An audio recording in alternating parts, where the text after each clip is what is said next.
Baiklah, hadirin yang hormati sekalian. Untuk pengetahuan hadirin, seminar ilmu asas perubatan alternatif ini adalah anjuran daripada Pusat Islam USIM dengan kerjasama mahasiswa tahun 3 Fiqh dan Fatwa Fakulti Syariah dan Undang-Undang USIM. Pusat Islam USIM juga dikenali sebagai Masjid USIM di mana dipengerusikan oleh Dr. Wan Abdul Fattah, juga pensyarah kanan Fakulti Syariah dan Undang-Undang USIM. Dan Pusat Islam juga sebenarnya ialah sebagai sebuah institusi akademik Islami yang menganjurkan pelbagai program yang berteraskan dakwah Islami terhadap pelajar dan masyarakat. Dan seminar ilmu asas perubatan alternatif ini adalah di antara program anjuran Pusat Islam Universiti Islam Sains Islam Malaysia dalam rangka memartabatkan lagi kaedah perubatan Islam yang semakin hari semakin dilupakan, sekaligus membentuk pelajar dan peserta untuk memiliki sifat al-abrar, di mana yang bermaksud individu yang berbakti dalam usaha membina masyarakat prihatin dan penyayang. Secara ringkasnya, objektif seminar ilmu asas perubatan Islam ini adalah yang pertamanya ialah untuk memimpin pelajar dan peserta ke arah persediaan menjadi individu yang cakna dan prihatin terhadap perubatan Islam, sekaligus memberi pendedahan kepada peserta terhadap elemen-elemen Islam dan dengan penggunaan nas Al-Quran dan hadis dalam perubatan Islam. Hadirin sekalian, perbahasan ilmu yang berkonsepkan seminar ini menampilkan dua orang ahli panel yang sangat pakar dan berpengalaman dalam bidang perubatan alternatif bagi merungkai isu-isu berkaitan dalam merawat pesakit misteri dan cara perubatan penyakit ini dari perspektif Islam. Dan panel kita yang pertama yang akan memulakan perbahasan ilmu asas perubatan alternatif pada pagi ini ialah yang berbahagia Ustaz Muhammad Fauzi Mustafa. Saya akan bacakan sedikit biografi ringkas Ustaz Fauzi. Yang berbahagia Ustaz Fauzi Mustafa berkelulusan ijazah sarjana muda daripada Universiti Al-Azhar, Mesir. Saya rasa semuanya cukup kenal dengan Ustaz Fauzi, betul? Ya, Alhamdulillah. Dan Ustaz Fauzi merupakan Presiden Persatuan Perubatan Islam Malaysia. Juga sebagai seorang perunding motivasi yang sangat disegani ramai di Malaysia. Alhamdulillah. Baiklah, tanpa membuang masa lagi, majlis menjemput yang berbahagia Ustaz Muhammad Fauzi Mustafa untuk memulakan perbahasan ilmu kita pada pagi ini. Silakan. Warahmatullahi wabarakatuh. Alhamdulillah wa bihi nasta'in wassalatu wassalam ala Rasulillah wa ala alihi wa sahbihi ajma'in, amma ba'd. Yang dihormati dari pengurusi majlis, seterusnya tuan-tuan dan puan-puan, alhamdulillah, syukur pada Allah Subhanahu wa taala kerana dapat kita berada dalam satu majlis ilmu pada pagi ini yang bicarakan hal-hal yang berkaitan dengan Al-Quran, hadis Nabi sallallahu alaihi wasallam dan juga kehidupan kita ke arah kesempurnaan. Siapa heran siapa duduk sebelah ni? Jin ke korin ke tak tahu. Sebab tajuk kita jin, korin, bunian dan saka. Saya pun tak nampak siapa sebenarnya. Sebab itu kena tarik kursi ni. Kalau nak seorang panel duduk atas, tarik satu kursi. Kalau turun, itu cara dia untuk pelajar-pelajar yang menganjurkan program dari segi protokol tak kena. Kata Nabi, innallaha, sesungguhnya Allah Ta'ala itu yuhibba ahadakum idza amila amalan ayyudkinahu. Sesungguhnya Allah sangat suka bila kamu buat kerja dengan sempurna. Okey tuan-tuan, saya pun menyediakan sedikit makalah ataupun slide jin, korin, bunian dan saka. Jadi tuan-tuan tidak perlu baca kertas yang diedarkan lebih awal. Tuan-tuan boleh baca selepas ini insya-Allah ya. Ataupun kita bersoal jawab, berdialog lebih banyak, itu lebih baik bagi saya. Sebab anda daripada satuan ataupun daripada fakulti fiqh, fatwa, elok kita berdialog, Q&A kita perbanyakkan ya. Dan kalau ada dalam kertas tersebut yang ada persoalan, boleh mukakan kepada saya. Saya bukanlah orang yang pandai sangat selayaknya untuk cakap soal ni. Yang pandai layak cakap soal jin, korin, bunian dan saka ialah jin sendiri. Saya bukan jin, saya manusia. Tapi kita petik daripada Quran dan hadis, insya-Allah kita akan jumpa jawapan-jawapan mengenai jin, korin, bunian dan saka. Sekali impas, jin, korin, bunian dan saka ni tuan-tuan, jin adalah satu makhluk yang sama seperti kita tapi tidak serupa. Fizikalnya berbeza dengan kita. Jin fizikalnya, tuan-tuan dan puan dicipta asalnya daripada api. Jin. Kita asal daripada tanah. Sekarang kita bukan lagi tanah. Begitu juga dengan jin, bukan lagi api. Sebab itu Nabi SAW pernah mencekik leher seekor jin ifrit ketika jin tersebut mengganggu Nabi ketika Nabi salat. Nabi cekik, maknanya dia bukan api. Cekik dan akhirnya terkeluar lidah jin akibat kena cekik. Dan Nabi kata, aku dapat rasa jin punya lidah tu bila kena tangan aku, sejuk lidah jin. Mana sejuk? Lidah jin ke lidah tuan-tuan? Lidah jin lagi sejuk. Kata Rasulullah, jin tu sejuk lidah dia. Maknanya dulu asalnya api. Sekarang bukan lagi api, kata ulama. Macam kita manusia, asal dulu tanah. Sekarang bukan lagi tanah. Tuan-tuannya, asal. Okey? Dah ada lah pakaian jin. Okey? Tuan-tuan, tak perlu kita buat garis panduan saja. Saya tak nak, tuan-tuan boleh rujuk hadis ya. Saya buat ringkas sebab anda ada fakulti fiqh, fatwa dan belajar agama ataupun boleh mengkaji sendiri ya. Okey, cerita bab jin lagi. Jin dia ada yang terbang. Jin terbang nama apa? Orang Melayu panggil apa? Langsui. Pandai pun. Ini memang gila cerita hantu ni ya. Langsuir jenis terbang. Kita letak nama langsuir. Okey. Dia biasanya kalau langsuir ni jin biasanya gambarannya ialah perempuan. Rambut panjang dan dia pakai macam jubah sikit, gerak-gerak terbang. Dia macam Superman lah ya. Semua wujud-wujud Superman tu handsome. Dan saya sendiri pernah lihat langsuir terbang di hadapan saya ketika drive kereta daripada Shah Alam ke Ipoh pukul 1 pagi. Daripada bukit ke bukit dia terbang. Sebab itu saya tak heran kalau banyak berlaku kemalangan lebuh raya daripada KL ke utara. Sebab kita memang ada gangguan banyak. Lebih lagi kalau kita panik pula ataupun kita tegur, jangan tegur dia. Nanti dia akan masuk kereta kita. Buat tak tahu je. Pasal kita kongsi alam dengan jin. So yang terbang namanya langsuir. Biasa begitu ya. Yang dia bergerak-gerak je. Kalau tak gerak itu langsir. Ada yang melata dan merayap. Ni dia di atas tanah. Seperti hantu pocong. Dia tak terbang hantu pocong. Dia lompat-lompat je. Macam hantu Cina jugalah. Dia jenis merayap-rayap. Ada juga, itu kita punya persepsi. Tapi jin yang terbang lah dia tukar jadi burung. Macam tu lebih kurang. Jadi kelawar. Jin yang merayap, dia tukar jadi ular. Faham tak faham ni? Okay. Ada jin yang berpindah rendah. Ini memang hadis Nabi. Pindah rendah. Yang ni dia ada macam kita panggil bunian.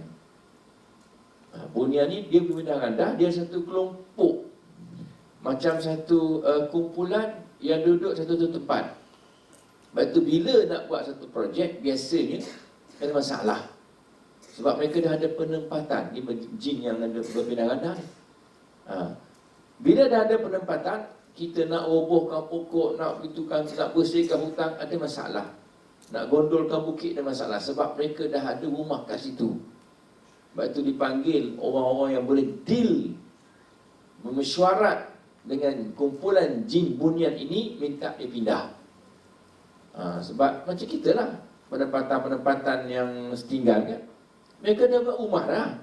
Habis itu nak roboh, tak boleh. Kena deal dengan dia orang. Okey, sebab mereka dah meneroka tempat tu. Walaupun setinggal, mereka meneroka. Habis itu nak buat macam mana? Awak kena sediakan satu pangsapuri ke, flat ke, apartment ke, untuk pindahkan mereka. Ini yang kerajaan kita buat. Dia tak boleh roboh itu mesti tinggal. Entah-entah mesti tinggal kan? Tak boleh. Kena bagi penempatan yang lain sebagai ganti. Sebab itulah biasanya orang deal dengan bunia ni, dia kena, okay, awak pindah kat sini, penempatan awak kat sini. Maka barulah senang untuk buat kerja-kerja perumahan, projek pembangunan dan sebagainya. Okay, ada yang tinggal di padang pasir. Ini confirm. Tuan-tuan jangan main-main pergi padang pasir, sebab ada satu kes yang berlaku di Australia yang saya handle. Tiba dia daripada padang pasir tu jauh, Australia kan padang pasir. Tiba-tiba dia seorang-seorang diri ada di tengah-tengah padang pasir. Dia seorang student di sebuah universiti, tapi orang Malaysia. Bapaknya orang Terengganu, telefon saya ke Malaysia. Saya terus pergi ke Perth, Australia, untuk berubat anaknya. Orang tak tahu tuan-tuan ke mana hilang. Keluarga panik dekat raya tu. Akhirnya Mak Saleh jumpa dia seorang diri di padang pasir. Mak Saleh ni memang caring. Ya, Mak Saleh kan, dia memang caring. Tuan-tuan, kita sebenarnya kita jadi tak peduli. Dia suka melihat penontonnya. Kalau accident kan, sianya kereta dia kan pecah cermin rumah nampak tu, tak apalah bang, okey, tengok je. Mak Saleh tidak, dia caring tuan-tuan. Kalau ada seorang budak nangis dalam flight kan, semua akan tengok. Budak sakit ke budak ni? Dan kalau tuan-tuan tengok pula sebelah tu pula Mak Saleh di Sweden lagi lah, ya? Dia kena dera budak ni, kena dera ke ni? Dia caring. Jadi dia tengok remaja Melayu ni duduk di tengah padang pasir seorang diri. Dia tanya, where do you come from? What is your name? Kau ni blur tak tahu. Jin telah hilangkan dia punya memori dia. Hilang terus memori dia. Alamat tak tahu, nama bapa, nama mak, sekolah kamu tak tahu, semua tak tahu. Tapi bahasa lain bagus, bawa balik rumah. Walhal berlainan bangsa warna kulit. Bila dia sampai ke rumah, mak saya buka TV, news, berita, tunjuk gambar seorang budak hilang, remaja hilang. Dia tengok budak ni, dia selamat ke ni? Tu hantar pada polis. Semua orang pening, macam mana budak tu boleh pindah padang pasir? Sebab jin padang pasir, ada jin padang pasir. Sebab Allah Alam, tak tahu. Akhirnya bawa balik ke rumah. Bila balik ke rumah, mak dia peluk dia, dia tolak mak dia. Who are you? I'm your mother. No. Sebab dia memori dia hilang. Bapak dia pun dia tak mengaku bapak dia, sebab dia kata, aku tak tahu siapa aku. Waktu saya datang, rawat dia, alhamdulillah boleh. Datang satu keluarga pergi rumah saya kat Bangi, ziarah. Dia peringat lagi ustaz rawat saya, apa semua kan. Alhamdulillah, sekolah balik lah. So ada jin mana masih? Ada jin kat rumah sampah. Lepas tu jangan duduk tidur rumah sampah, main-main rumah sampah. Rumah sampah tu rumah jin. Kemudian kediaman manusia. Dalam rumah kita ada rumah jin, terutamanya bahagian bumbung. Satu, yang kedua toilet. Betul orang perempuan, hendaklah berhati-hati bila masuk toilet. Sebab Nabi sebut, Allahumma inni a'udzubika minal khubuthi wal khaba'is. Ya Allah, ya Tuhanku, aku berlindung denganmu daripada jin jantan dan jin betina. Dalam toilet ada jin jantan. You all, perempuan-perempuan ni, jangan main redah je. Masuk bilik air, tanpa tahu, ting masuk. Jin jantan tengok, wow, itu nak sampuk tu, bengkak sana, bengkak sini. Kena jaga-jaga. Jin, kalau laki-laki tak ada masalah, ya, dia lebih suka jin perempuan tengok je. Betul tak? Jin betina tengok, kociknya, betina kan. Lepas tu pakai tuala, kain basahan. Ya, sebab itu rumah jin. Dan dalam lubang. Dan lubang ni dikhawatiri lubang jin. Ada jin hidup dalam lubang. Sebab itu kita dilarang kencing dalam lubang. Kita dah tak ada air sekarang. Sini ada air sini, ada air. Ada air. 2 hari macam 2 hari ada air. 2 hari lah. 2 hari tak ada air, 2 hari ada air. Macam tu. Tiba-tiba kita tengok lubang, cantik lubang ya. Kita pun za. Halakan hos. Zzz. Kena pula jin dan lubang tu tengah tidur, tengah ngeh. Za masuk air masin tu. Pernah berlaku. Tapi bukan kes ni kepada laki-laki. Kes ni berlaku kepada seorang gadis remaja. Ni yang saya handle juga di Sungai Besi, Kuala Lumpur. Apa jadi? Dia punya alat sulitnya bengkak. Macam ada satu pertumbuhan. Baguslah. Dia bawa jumpa doktor. Bapak dia bawa jumpa doktor. Doktor buat kajian. Doktor kata ketumbuhan ni sangat besar. Potong ketumbuhan, bukan potong alat sulit. Potong ketumbuhan. Sembuh, naik balik. Potong lagi. Sembuh, naik balik. Dia pun segan jumpa doktor yang sama tu. Doktor pun segan nak lihat benda yang sama ni. Jadi jumpalah Ustaz Fauzi. Saya pun tak kenal siapa Ustaz tu. Dulu pengacara Al-Kuliah TV3. Dia datang. Ustaz, tolong Ustaz, pasal pelik lah. Kita baca doa. Doa biasa lah, ayat-ayat ruqyah je. Bukan ruqyah, ruqyah. Baca. On the spot, perempuan tu, dari remaja tu, saya tanya, apa rasa? Ustaz, saya rasa surut Ustaz. Dia otomatik surut. Sebab yang membengkakkan itu ialah jin. Surut. Dia tak jamah lah, dia rasa surut. Makin kecut. Cuba ingat balik. Awak pernah tak kencing merata? Kencing lubang ke? Kalau buat tandas tempat lain. Dalam hutan ke? Ada Ustaz. Saya pernah kencing di hadapan sebuah rumah yang tidak ada penghuni.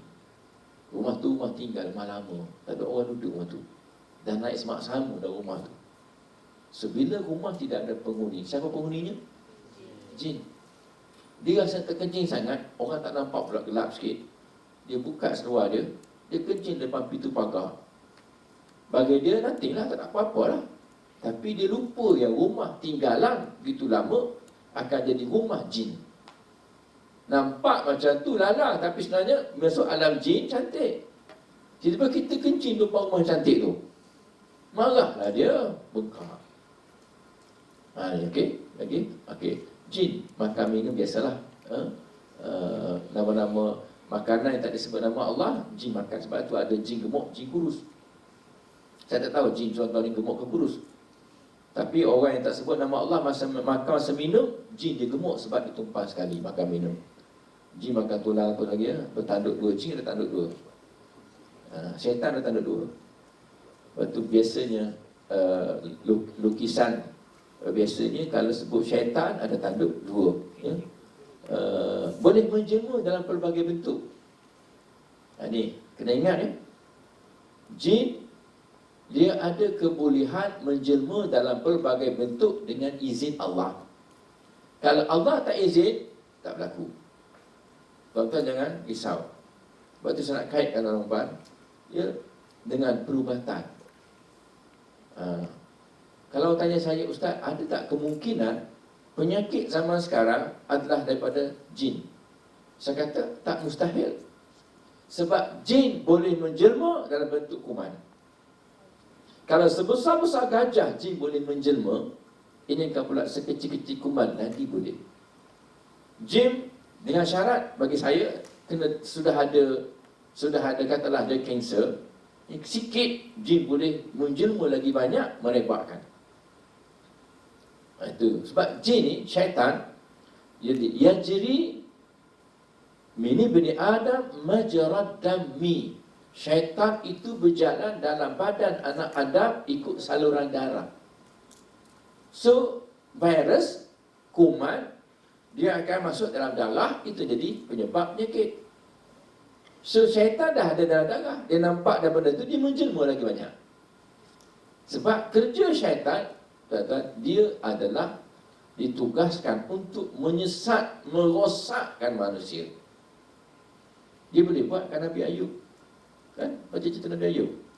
Tapi jangan lampau-lampau lah. Yang lampau tu Israeliat pula, keluar nanah, jin, keluar udak apa semua kan. Itu Israeliat. Israeliat ni adalah cerita-cerita daripada Bani Israel. Jangan percaya 100%, jangan pula tolak 100%. Tapi Nabi Ayub memang ada masalah penyakit yang berpunca daripada syaitan. Syaitan adalah jin. So, kita pun sama juga. Penyakit, boleh tak daripada syaitan? Boleh. Nabi Ayub dah ada dia punya sampel dalam kehidupan manusia yang telah dijangkiti penyakit angkara perbuatan jin. Okay, tidak dapat dilihat oleh manusia dalam bentuk asal. Okay, jin boleh menjelma whatever dia suka dengan izin Allah. Biasanya jin menjelma, kata ulama-ulama, ular lah. Bentuk ular, jalan jengking, benda-benda yang manusia tak suka. Anjing, dia biasanya warna hitam. Dia tak jelma warna putih, dia suka warna hitam. Lepas tu kita dilarang untuk pakai baju hitam. Biasanya ada jin kepada dia. Kenapa jin suka hitam? Tuan-tuan, jin suka hitam sebab warna hitam akan mengaktifkan dia. Aktifkan jin tu, warna hitam. Lepas tu jin dia beroperasi waktu malam. Mulai senja nak maghrib dia mula aktif lah. Sebab matahari dah turun, dah mula gelap, mula aktif lah. Dia mula aktif. Tengah malam lagi aktif. Lepas tu kita lalu tengah malam kan. Lalu tengah malam, malam Jumaat 12 tengah malam, lalu tepi kubur bunyi pula. Naik basikal, hujan renyai-renyai. Punyalah laju basikal tu jadi motosikal. Kenapa? Takut. Kenapa takut? Kenapa siang hari tak takut sangat? Sebab malam kita dapat rasa kan bahawa dia makin kuat. Lepas tu kita takut. Bukan nampak apa pun, kita rasa bulu roma naik. Bulu tengkuk naik, bulu ketiak naik, semua naik. Kenapa tu? Ada jin tu oleh syaitan di sekeliling kita. Lepas tu kita takut. Okey. Cuma tuan-tuan perempuan, kita tak dapat lihat jin dalam bentuknya yang asal. Dasarkan firman Allah, innahu yarakum huwa wa qabiluhu min haitsu la tarawnahum. Sesungguhnya iblis dan kuncu-kuncunya boleh melihat kamu dari arah yang kamu tak dapat lihat mereka. Kita tak boleh lihat jin syaitan, tapi jin syaitan boleh lihat kita. Dia nampak kita sekarang, kita tak nampak dia. Pada sebelah kita tu, tempat duduk yang kosong tu, ada jin. Kita tak nampak kalau tu jangan kosongkan tempat duduk. Bila sembahyang kan, bila sembahyang sah dia renggang-renggang. Sebelah tu ada apa? Tengah-tengah tu syaitan. Kita rapat-rapatkan sah, syaitan tak boleh masuk. Kita renggangkan sah, syaitan boleh masuk. Lihat ada banyak syaitan lah. Subhanallah. Ini jemputan juga syaitan dipanggil. Okey, kita tak dapat lihat dia. Sebab itu kata Al-Imam Asy-Syafi'i, siapa-siapa yang mendakwa boleh melihat jin ataupun syaitan dalam bentuknya yang ori, sedangkan dia bukan Nabi dan Rasul, maka kami batalkan syahadahnya sebab berlawanan dengan ayat tadi tu. Tapi kalau dia kata, Ustaz, saya nampak jin bentuk apa? Pocong. Boleh. Sebab dah bertukar jadi transformer. Bertukar jadi apa? Pocong ke, mayat ke, ular ke. Boleh. Sebab zaman sahabat pernah berlaku. Tuan-tuan, dia bertukar jadi ular. Sahabat yang balik daripada perang Khandaq, balik rumah sekejap, isteri dia kata atas katil ada benda. Dia pun tengok atas katil ada seekor ular warna hitam melingkar atas katil. Dia ambil tombak dia baling tepat kena ular tu mengelupur. Tuan-tuan, dalam masa yang sama kata isteri tadi, aku melihat suami aku juga mengelupur. Aku tak tahu siapa mati dulu, suami aku ke ular. Katanya kita boleh lihat jin bila menjelma dan jin boleh menjelma. Cuma dalam pagi ni dia tak menjelma lah. Sebab tahu sini semua orang baik-baik, orang fit fatwa semua baik-baik kan. Tuan-tuan, okey. Ada jantan, ada betina, tapi tak ada pondan. Jin jantan, jin betina. Khubusi wal khaba'is, kata ulama, khubusi jin jantan, khaba'is jin betina. Sebab apa? Sebab dia nak kahwin, nak nikah. Jin jantan kahwin dengan jin betina.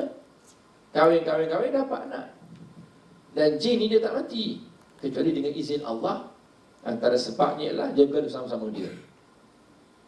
Gaduh sama-sama dia, jin yang kuat akan bunuh jin yang kecil ataupun jin yang lemah. Ataupun nombor dua, dipanah petir. Ketika mana dia mencuri naik ke langit, kena panah, mati dia. Kalau kena sikit-sikit, kena tangan, kudung. Kena kaki, kudung. Kena telinga, putus telinga. Petir tu. Tepat kena, mati. Sebab itu ada orang kata, Ustaz, saya nak bunuh jin. Boleh bunuh jin, tapi apa faedah bunuh jin? Apa faedah? Jenuh kita nak bunuh jin. Banyak jin, jin banyak. Sebab jin sampai kiamat. Sampai kiamat dipanjangkan umurnya. Tak nak bunuh jin. Cuma kita kena dapatkan protection daripada Allah, daripada gangguan jin. Cukup. Kata ada orang bunuh jin sebelah, jin tangkap jin, tak ada kerja. Sebab dia bersihkan rumah dia, dia dah nyamuk Aedes dan sebagainya.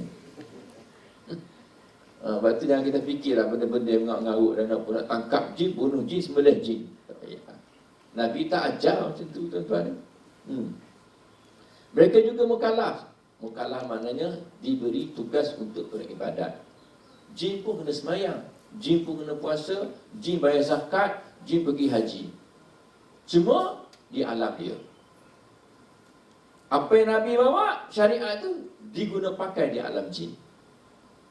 Semayang, cara kita juga semayang. Sebab tu dalam masjid ada jin. Jin Islam. Dia semayang, Allahu Akbar, ikut kita. Sebab tu kalau tuan-tuan semayang seorang-seorang masuk masjid kan, kita semayang isyak. Isyak, maghrib, subuh disunatkan jahar. Itu baca dengan nyaring. Ghairil maghdubi alaihim waladdallin. Semayang seorang-seorang belakang, amin. Hai. Sampai pula rasa seorang-seorang semayang. Kenapa ramai belakang? Jin. Jangan lari, terus kan jadi imam. Ada berani?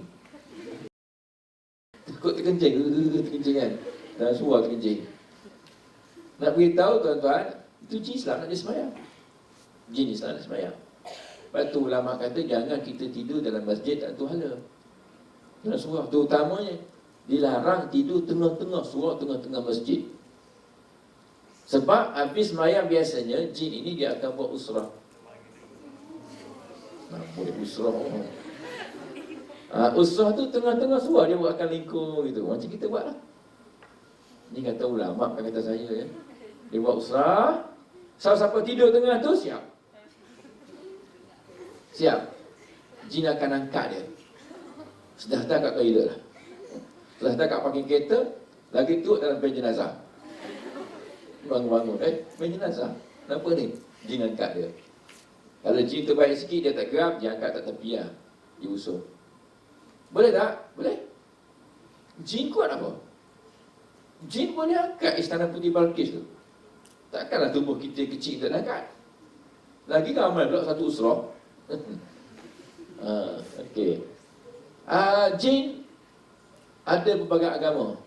Dia ada jin Buddha, ada jin Kristian, ada jin Islam dan sebagainya. Dia ada akidah. Dia ada akidah Ahlussunnah Jamaah, ada Syiah, ada Jabariyah, Qadariyah, Murji'ah, dan ada mazhab Maliki, Syafi'i, Hanafi, Hambali, semua ada. Macam gitu juga. Kalau di Malaysia ramai jin mazhab Syafi'i. Bagi sebelah-sebelah bahagian Arab, bahagian utara Mesir ke, itu jin Hanafi. Betul. Sampai kat mana? Jin Maliki, jin Islam lah. Ada kafir, ada fasik dan saleh. Betul orang kata sebaik-baik jin adalah sejahat-jahat manusia. Tak betul. Siapa cakap? Islam kan? Tak betul. Jangan salah anggap dengan jin. Minnas salihun, kata jin, daripada kalangan kami ada orang-orang yang saleh. Ada jin-jin yang saleh. Maknanya sama macam kita juga.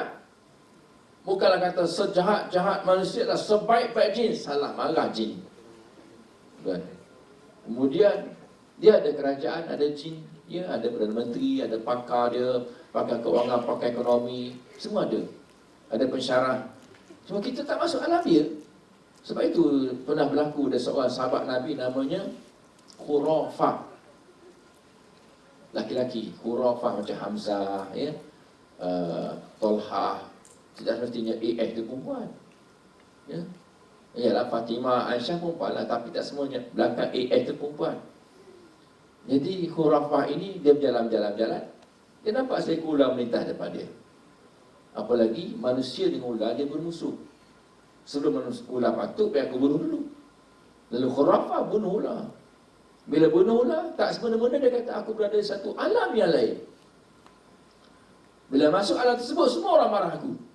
Aku heran, kenapa marah aku ni? Jadi dibawa macam orang bersalah sampai satu tempat dibicarakan. Rupanya baru dia tahu, dia dibicarakan atas kes membunuh jin. Bila aku bunuh jin? Pendakwa raya kata, ada pendakwa raya ni. Ada mahkamah, ada hakim. Dia kata apa? Awak telah membunuh kumpulan kami, salah seorang dari kami yang telah menjelma jadi seekor ular.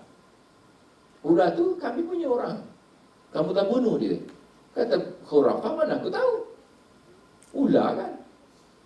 Maka hakim yang meneliti pendakwaan ini, dia kena hakim. Jadi hakim ni kena jangan berat sebelah.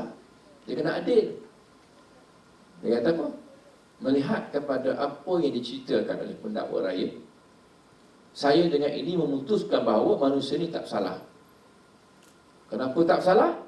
Sebab silap kamu jin menjelma dalam bentuk musuh manusia, iaitu ular. Maka dengan ini mahkamah membebaskan tanpa dibicarakan.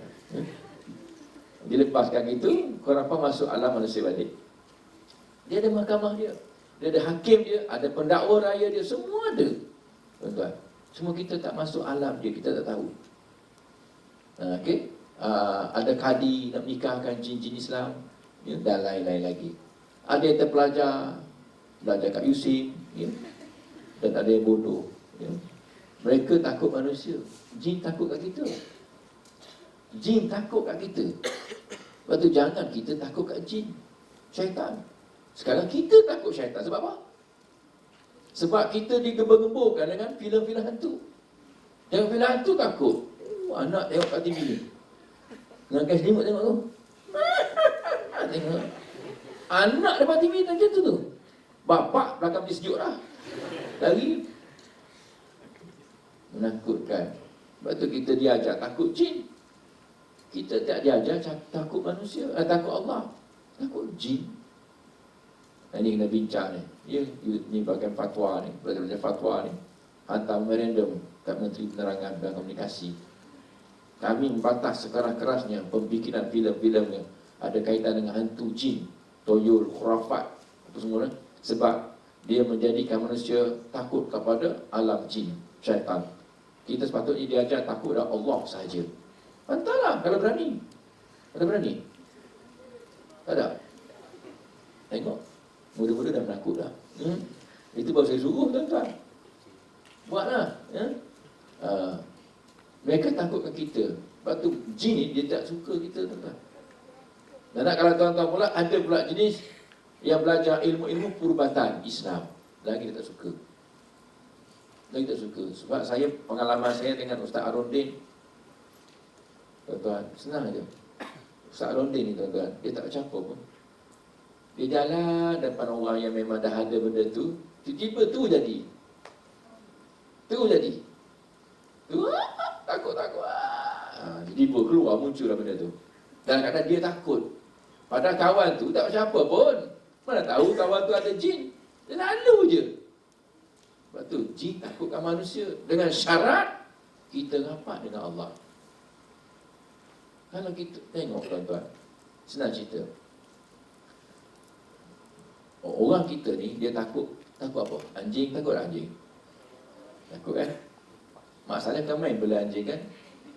Tidur dengan anjing, cium dengan anjing. Kita tengok anjing, Nabi kata Dalam sebuah hadis kan, seorang lelaki bagi minum kat anjing yang dahaga. Apa jadi? Gugur dosa dia. Dia ampun oleh Allah. Nampak anjing, bagi air. Kita nampak anjing, buat apa? Pegang kayu, pegang batu, nak cabut, nak lari. Tengok ya, tuan-tuan dan puan-puan nanti Allah. Kalau anda dijemput oleh seorang VIP lah, Tan Sri, Datuk Seri, ke rumah dia, sekian-sekian jam, ajak makan-makan.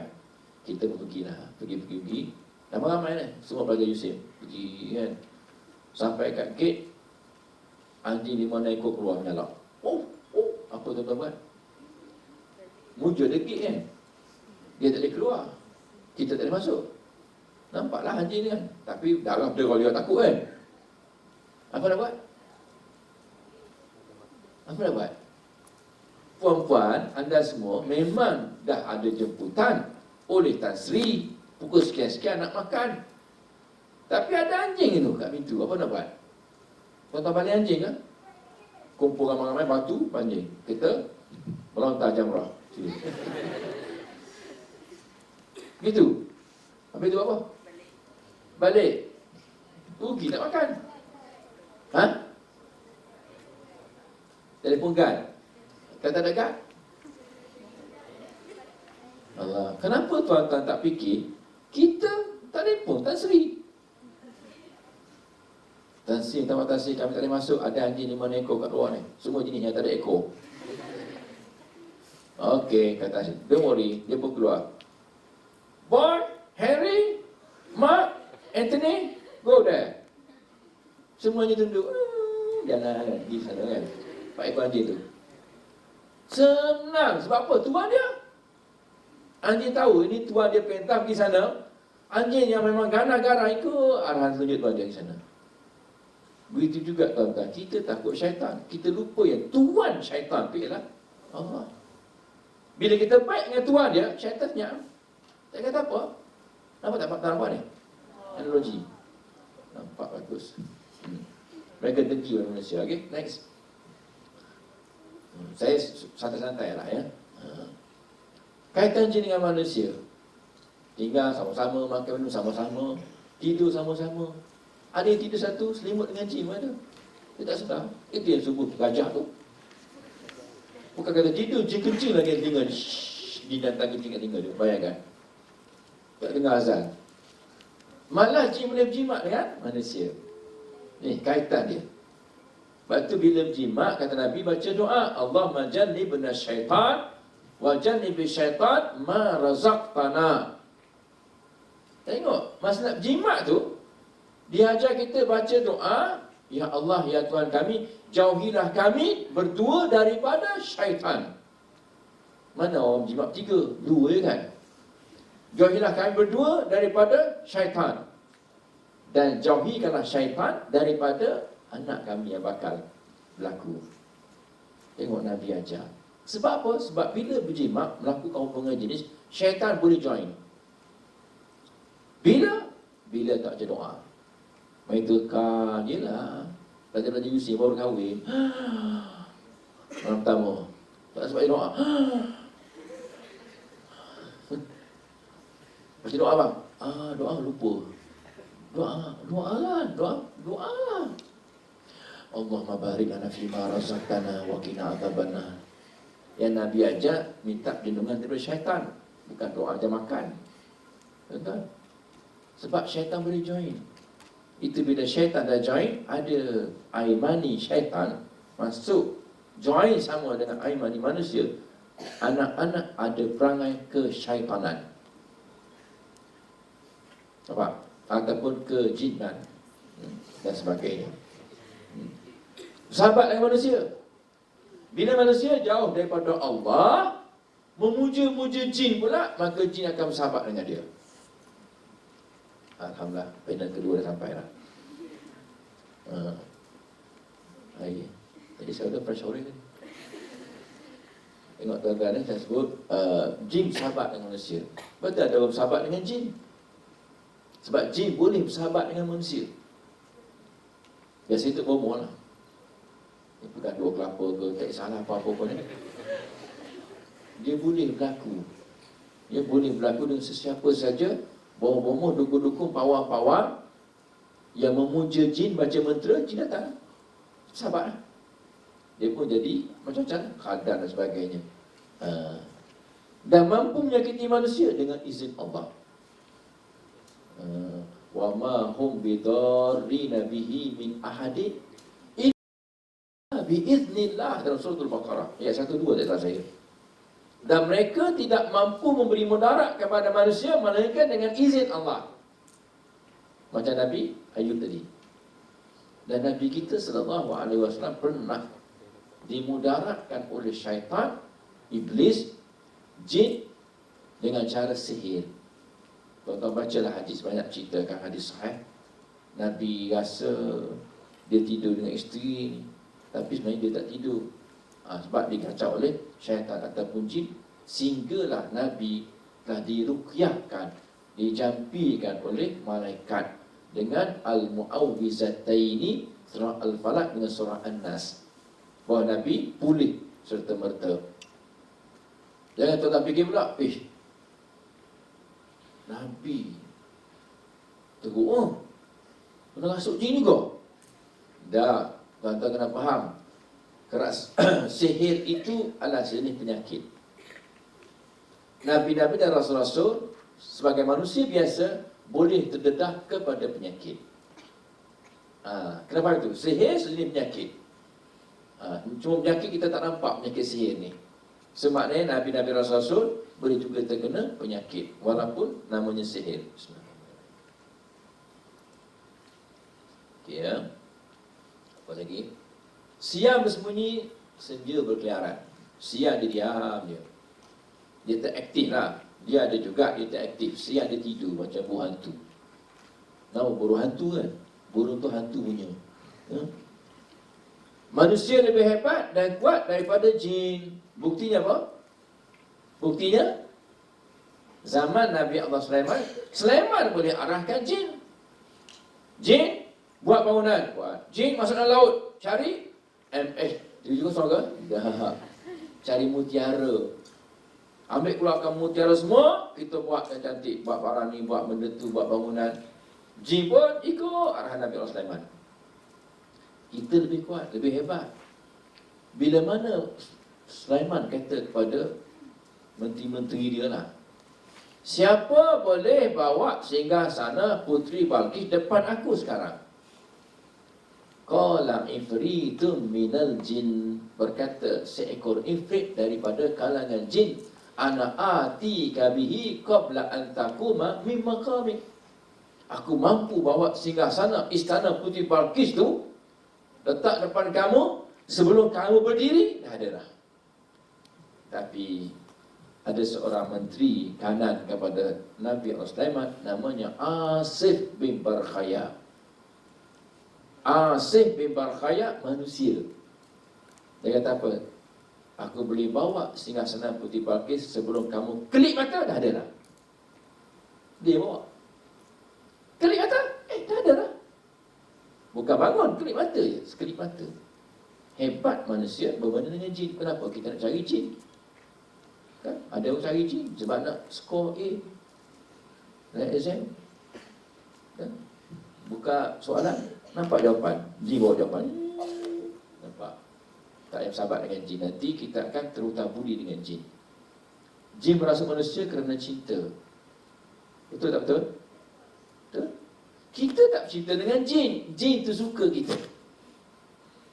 Dah berlaku. Dah berlaku. Jin boleh suka dengan sebab biasanya perempuan lah. Sebab tak jaga maruah dia, aurat dia ke, tu namanya aurat. Seorang-seorang dalam bilik pun boleh jaga aurat. Dan duduk terkangkang ni. Jin ada kat bumbung. Pun dah ketuk, jin dia ketuk dia. Oi, aku bini kau. Tak faham. Jangan ya. Akhirnya jin jatuh. Kalau jin ada bini tak apa. Yang jin bujang belum kahwin lagi. Wow, kata kan. Lama-lama jatuh cinta. Jatuh cinta tu bukan macam kita jatuh cinta hantar mesej, WhatsApp dan sebagainya. Dia jatuh cinta, dia rasuk kita masuk dalam badan. Bila masuk dalam badan, dia rasa seronok dalam badan perempuan tu. Akhirnya dia mengganggu hidup perempuan tadi. Bawa ke Darussyifaa, pada baru bangi, kita rawat. Kenapa kau masuk pada dia? Aku cinta kat dia. I love her very much. Cakap putih jin tu. Jin tu dah cakap Yusim. Ya. Bila dia cinta, dia sebelah. Dia akan ikut mana kita pergi. Cinta. Tanpa mengenal sesiapa. Walaupun jin. Ginilah, kamu tu jin. Dia manusia, mana boleh bercinta. Lagilah tak boleh kahwin. Keluar. Aku tak nak keluar. Kita pun gunakan ayat ruqyah. Dia panas, dia sakit, dia keluar. Yang masuk lagi ya. Aku taubat takkan datang lagi. Aku. Boleh tak? Aku taubat tak datang lagi. Lepaskan aku. Okey, keluar. Hari raya pertama, kena rasuk lagi perempuan tu. Dah lama dah ni, dah tinggal lama dah. Raya pertama rasuk lagi. Jin yang sama, yang berjanji tak masuk tu. Kita rawat lagi. Kenapa masuk?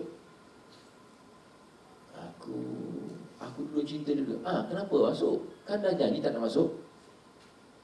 Aku datang saja je hari ni. Untuk buat apa? Nak ucap selamat raya je. Kurang asam tu. Macam tu. Lepas tu aku tinggal lah dia. Okey, tinggal sekarang. Dia pun tinggal. Sayangnya kat perempuan tu. Boleh berlaku cinta. Manusia dirasuk jin sebab dizalimi. Ataupun menzalimi. Kita dizalimi lah. Ada orang hantar kita santau. Kita dimangsa kezaliman. Biasanya sihir. Ataupun kita menzalimi jin. Kena rasuk juga. Macam tidak. Kita zalim kat jin. Kita kencing lubang dia dan sebagainya. Ada manusia jadi khadam oleh jin. Jangan. Ya, minta maaf. Takut nanti kita tutang budi, kita akan buat apa yang disuruh. Sampai pekat derhaka kepada Allah. Next. Okey. Senjata manusia hadapi jin, keikhlasan. Amal ibadah, ikhlas.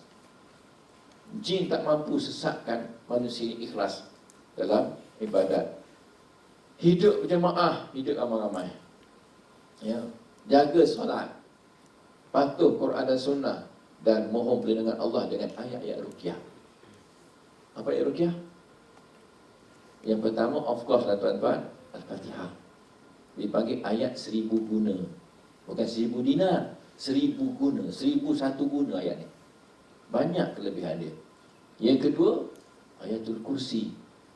Sudah terbukti dah hadis-hadis sahih. Ayatul kursi ni ruqyah. Yang ketiga tuan-tuan, 3 kul. Bukan kul. 3 kul. Suratul Ikhlas, Al-Falaq dengan An-Nas. Sekurang-kurangnya lah. Ya. Okey, next. Qarin. Ini berbeza dengan Maya Karim. Ya. Ini Qarin, bukan Maya Karim. Termasuk dalam kalangan jin. Sebab tu jin ni tuan-tuan, dia ada peranan, ada tugas, ada dia punya spesies bangsa etnik berbeza. Jin ni. Ya. Semua makhluk ada tu jin kecuali malaikat lah. Jin. Iblis pun jin. Kana minal jinni fa fasaqa an amri rabbi. Adapun iblis itu daripada kalangan jin. Sebab tu Hasan Basri kata, bila mana disuruh sujud Adam kepada Adam, malaikat-malaikat semua sujud. Illa iblis, malaikat iblis. Sebab apa iblis tak sujud? Sebab dia bukan malaikat. Dia adalah jin. Tak faham ni? Fasajadu illa iblis. Semua malaikat sujud kecuali iblis. Kana minal jin. Dia di kalangan jin. Ya. Okey. Qarin jin. Roh jahat yang mengiringi kelahiran bayi. Dipanggil kembar kita lah. Kembar kita. Lahirnya kita ada qarin. Semua ada qarin. Dua sebelah kiri. Termasuklah Nabi SAW ada qarin. Lepas tu bila Nabi keluar tengah malam, Aisyah ikut. Aisyah dia cemburu. Dia paling muda kali kan. Dia rasalah dia macam dia nak lebih sikit. Dia keluar ikut Nabi. Nabi patah balik. Kamu cemburu ke Aisyah? Iyalah. Siapa tak cemburu? Kau dapat suami sempurna macam kamu ya Rasulullah. Kamu sebenarnya telah dirasuk oleh qarin kamu. Aku ada korin ya Rasulullah. Ya, semua orang ada korin, kata Nabi. Kamu juga ya Rasulullah ada korin tak? Aku ada korin. Tapi Allah telah bantu aku dengan menjadikan korin aku Islam. Maknanya korin Nabi Islam, yang lain tak Islam. Kita ada korin sebelah kiri kita. Tengok ya. Kerjanya menghasut manusia buat jahat.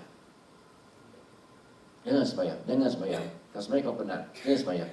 Rugi kamu. Baik kamu study. Jangan sembahyang. Lepas study, stidu. Contohlah kan. Kemudian kita lihat dia. Sebab itu dah sebut tuan-tuan, Kori ni kalaulah kita boleh lukis gambar dia sebiji macam muka kita. Kori ni sama tingginya, sama rendahnya, sama ialah ya, mata bundanya, hidung mancungnya, mata sepek ke, ya, bibir apa semua nak sama sebiji, cuma dia jin, kita manusia. Lepas tu yang balik-balik malam raya ke, balik lepas dari kubur kan, 7 hari lepas tu balik ke rumah kan, itu bukan si mati balik, itu Qarin yang balik. Qarin itu apa? Jin kan, syaitan. Cuma nama dia Qarin. Syaitan ni banyak kategori dia.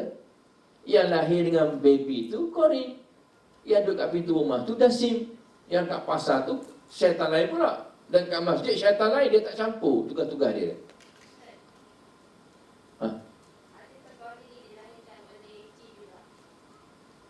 Dia tak sebut macam tu. Dia automatik. Lahir bayi, dia ada Qarin. Wallahu a'lam bissawab. Saya pun tak sempat nak kaji lagi. Cuma hadis sebut, dia mengiringi kelahiran bayi. Lahir bayi, terus ada Qarin. Mana datang tak tahu. Ni lah kerja-kerja. Ni orang fiqh fatwa Yusuf ni.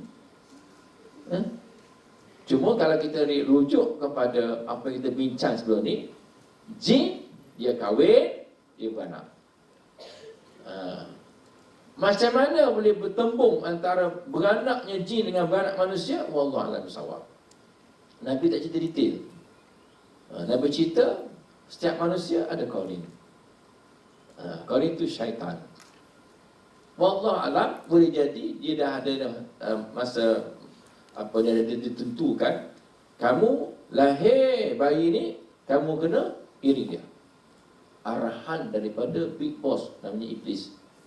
Iblis tak mati sampai kiamat dia. Tuan-tuan, dia tahu sebab Iblis ni, tuan-tuan, very well planned orangnya.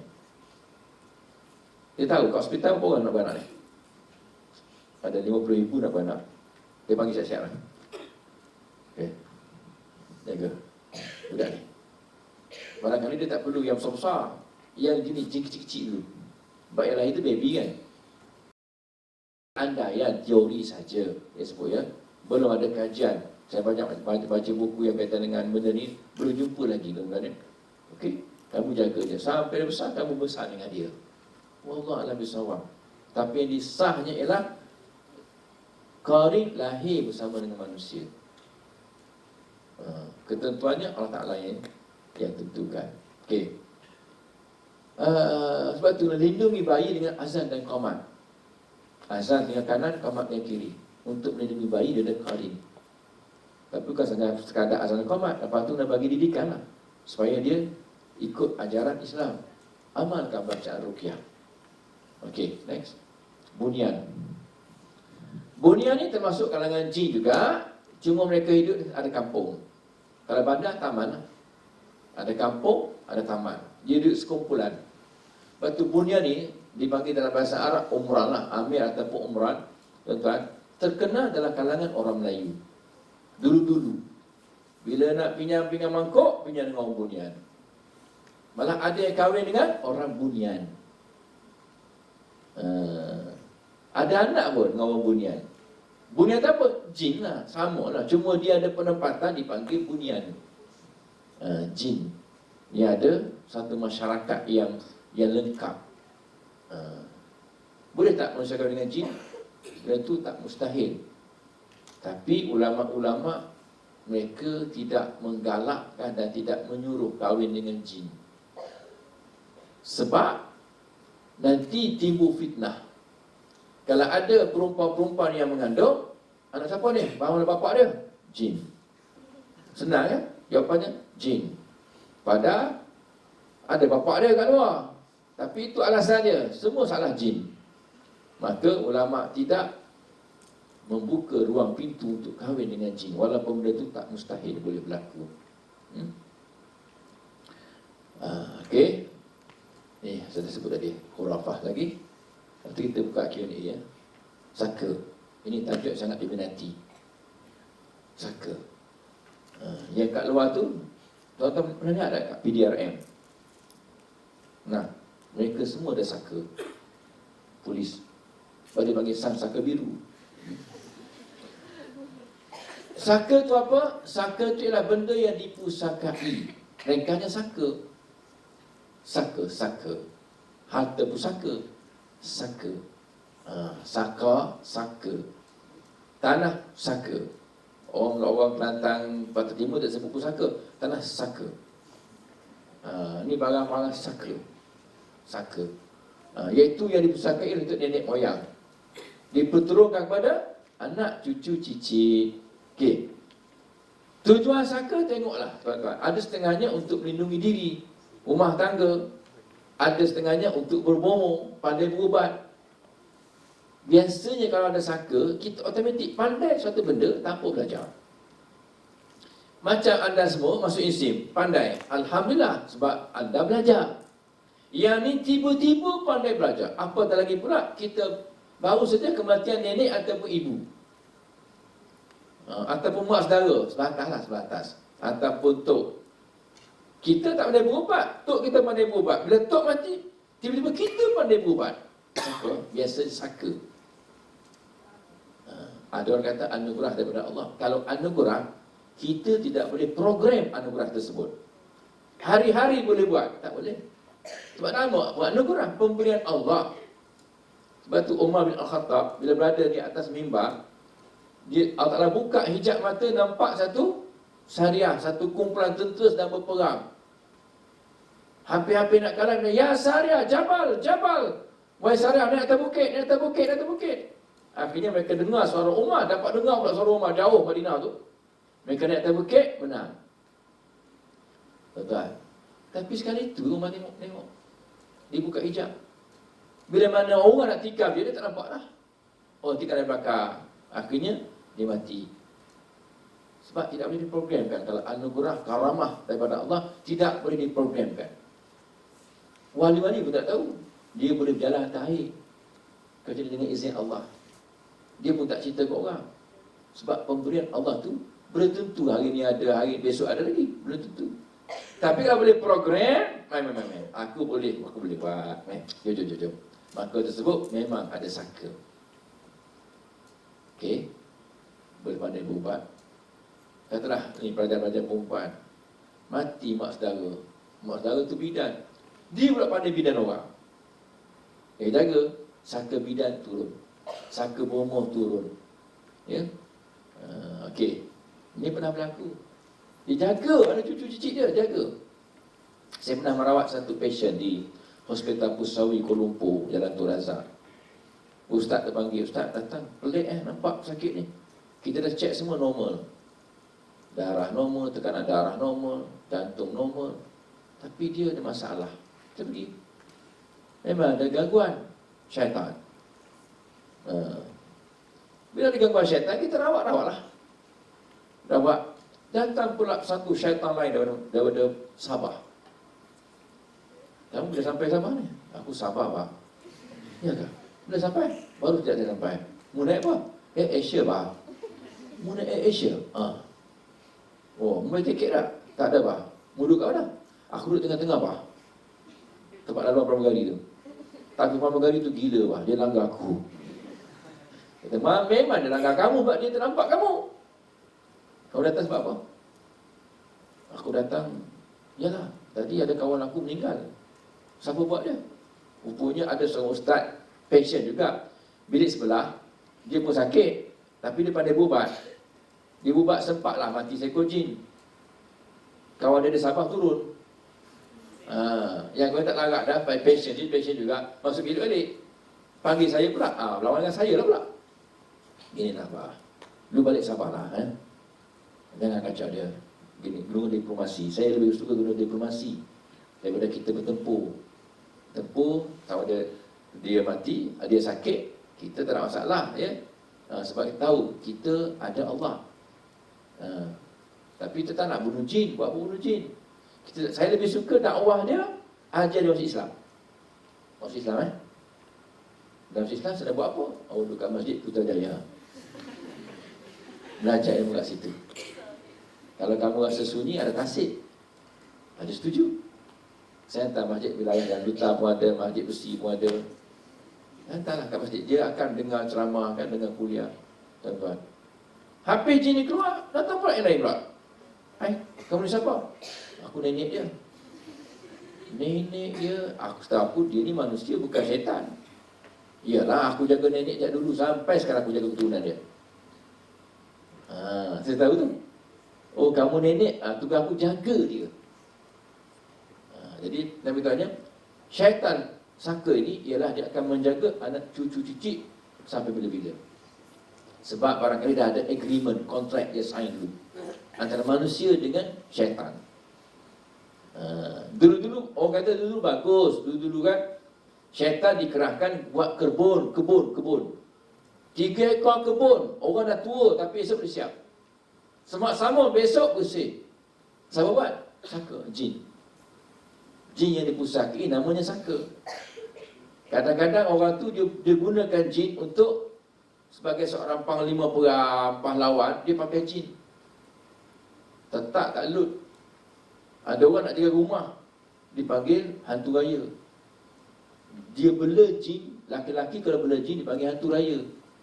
Hantu raya tuan-tuan, lalu ke rumah dia, tiba-tiba kita nampak harimau bawah rumah. Dia mengaum. Itu hantu raya, bukan harimau sungguh. Dia jaga rumah. Orang perempuan kalau bela jin namanya pelesit. Biasanya untuk protection diri dia lah daripada madu-madu dia. Termasuk madu lebah. Dan dulu cerita dulu. Ni. Okey. Ada yang nak tangkap ikan muda, guna saka, jin. Lepas tu dia lempar dia punya jala dia, pukat dia, tu datang penuh jala dia, pukat dia. Orang lain berjam-jam tak dapat seekor ikan. Sebab dia gunakan jin. Pandai silat, pandai berubat. Bermula dengan berdamping, memuja dan menjamu jin. Lalu jin tunduk pada perintah dia. Sebab tu jangan sekali-kali kita tuduh orang bersangka. Dia sakit apa ni? Oh, aku rasa saka ni.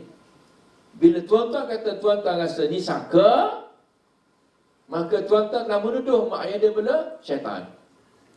Implikasi mulut kita cakap, kesan besar.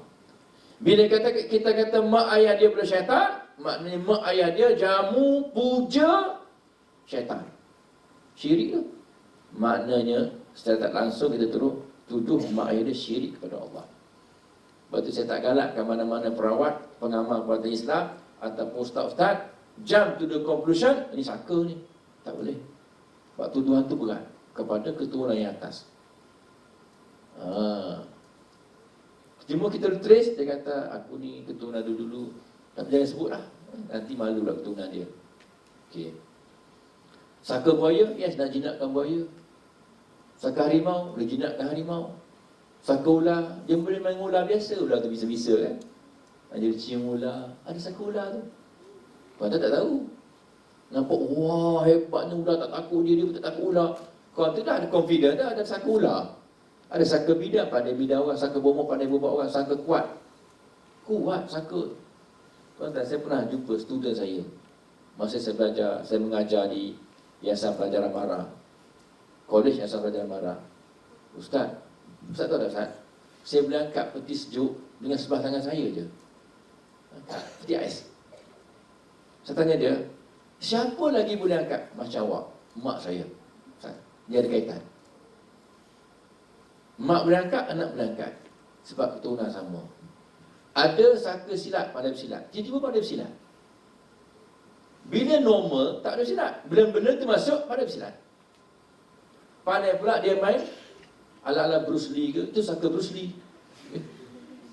Jet Li dan sebagainya. Saka susuk, cantik lah, nampak cantik. Oh dulu kan pakai susuk dulu. Nak cantik-cantik kan dia pakai susuk. Nampak cantik. Ni untuk kecantikan. Lagi. Saka kafir. Okey, ini jangan tuan ya. Okey. Ini saya dah sebut tadi. Jangan tertipu dengan saka. Dia akan menipu kita.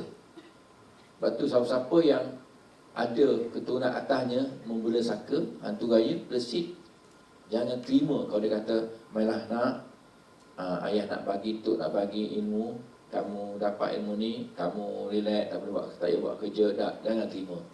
Nampak relax, tapi tuan-tuan kerjanya berat. Kenapa kerja berat? Tuan-tuan terpaksa kena jamu dia.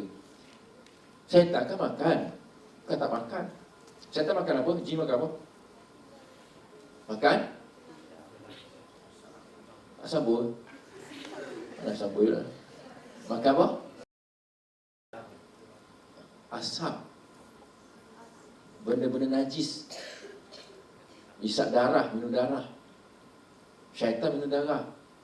Dia kata, okey, malam besok sebelum saya melaksanakan tugas awak, boleh tak saya nak special sikit? Boleh? Saya nak darah anjing hitam. Cari lah. Cari anjing hitam. Tembak, bunuh dia, ambil darah, masuk dalam botol jamu. Tak kata jin datang, isap habis. Darah kucing ke, paling teruk darah orang. Allahu Akbar. So jangan bela jin, jangan terima sangka. Nampak macam kita relax, tapi tidak, tuan-tuan. Menyebabkan syirik pada Allah sebab nak jamu jin. Paling-paling kurang pun asap. Asap kemenyan. Asap sampah jin tak mau. Batuk dia. Asap kemenyan. Kan bakar kemenyan kan, keluar asap, jin pun datang. Itu makanan jin, asap kemenyan. Sekarang Tok Bomo pandai. Tok Bomo dia tak nampak Zahirah, dia tak guna dah kemenyan. Sebab kemenyan tu dia macam boleh hancurkan kemenyan. Dia buat apa? Dia buat apa? Masuk dalam masuk dalam habuk apa kemenyan tu? Masuk dalam pokok. Masuk dalam pokok. Gulung balik. Lepas gulung balik, jin datang.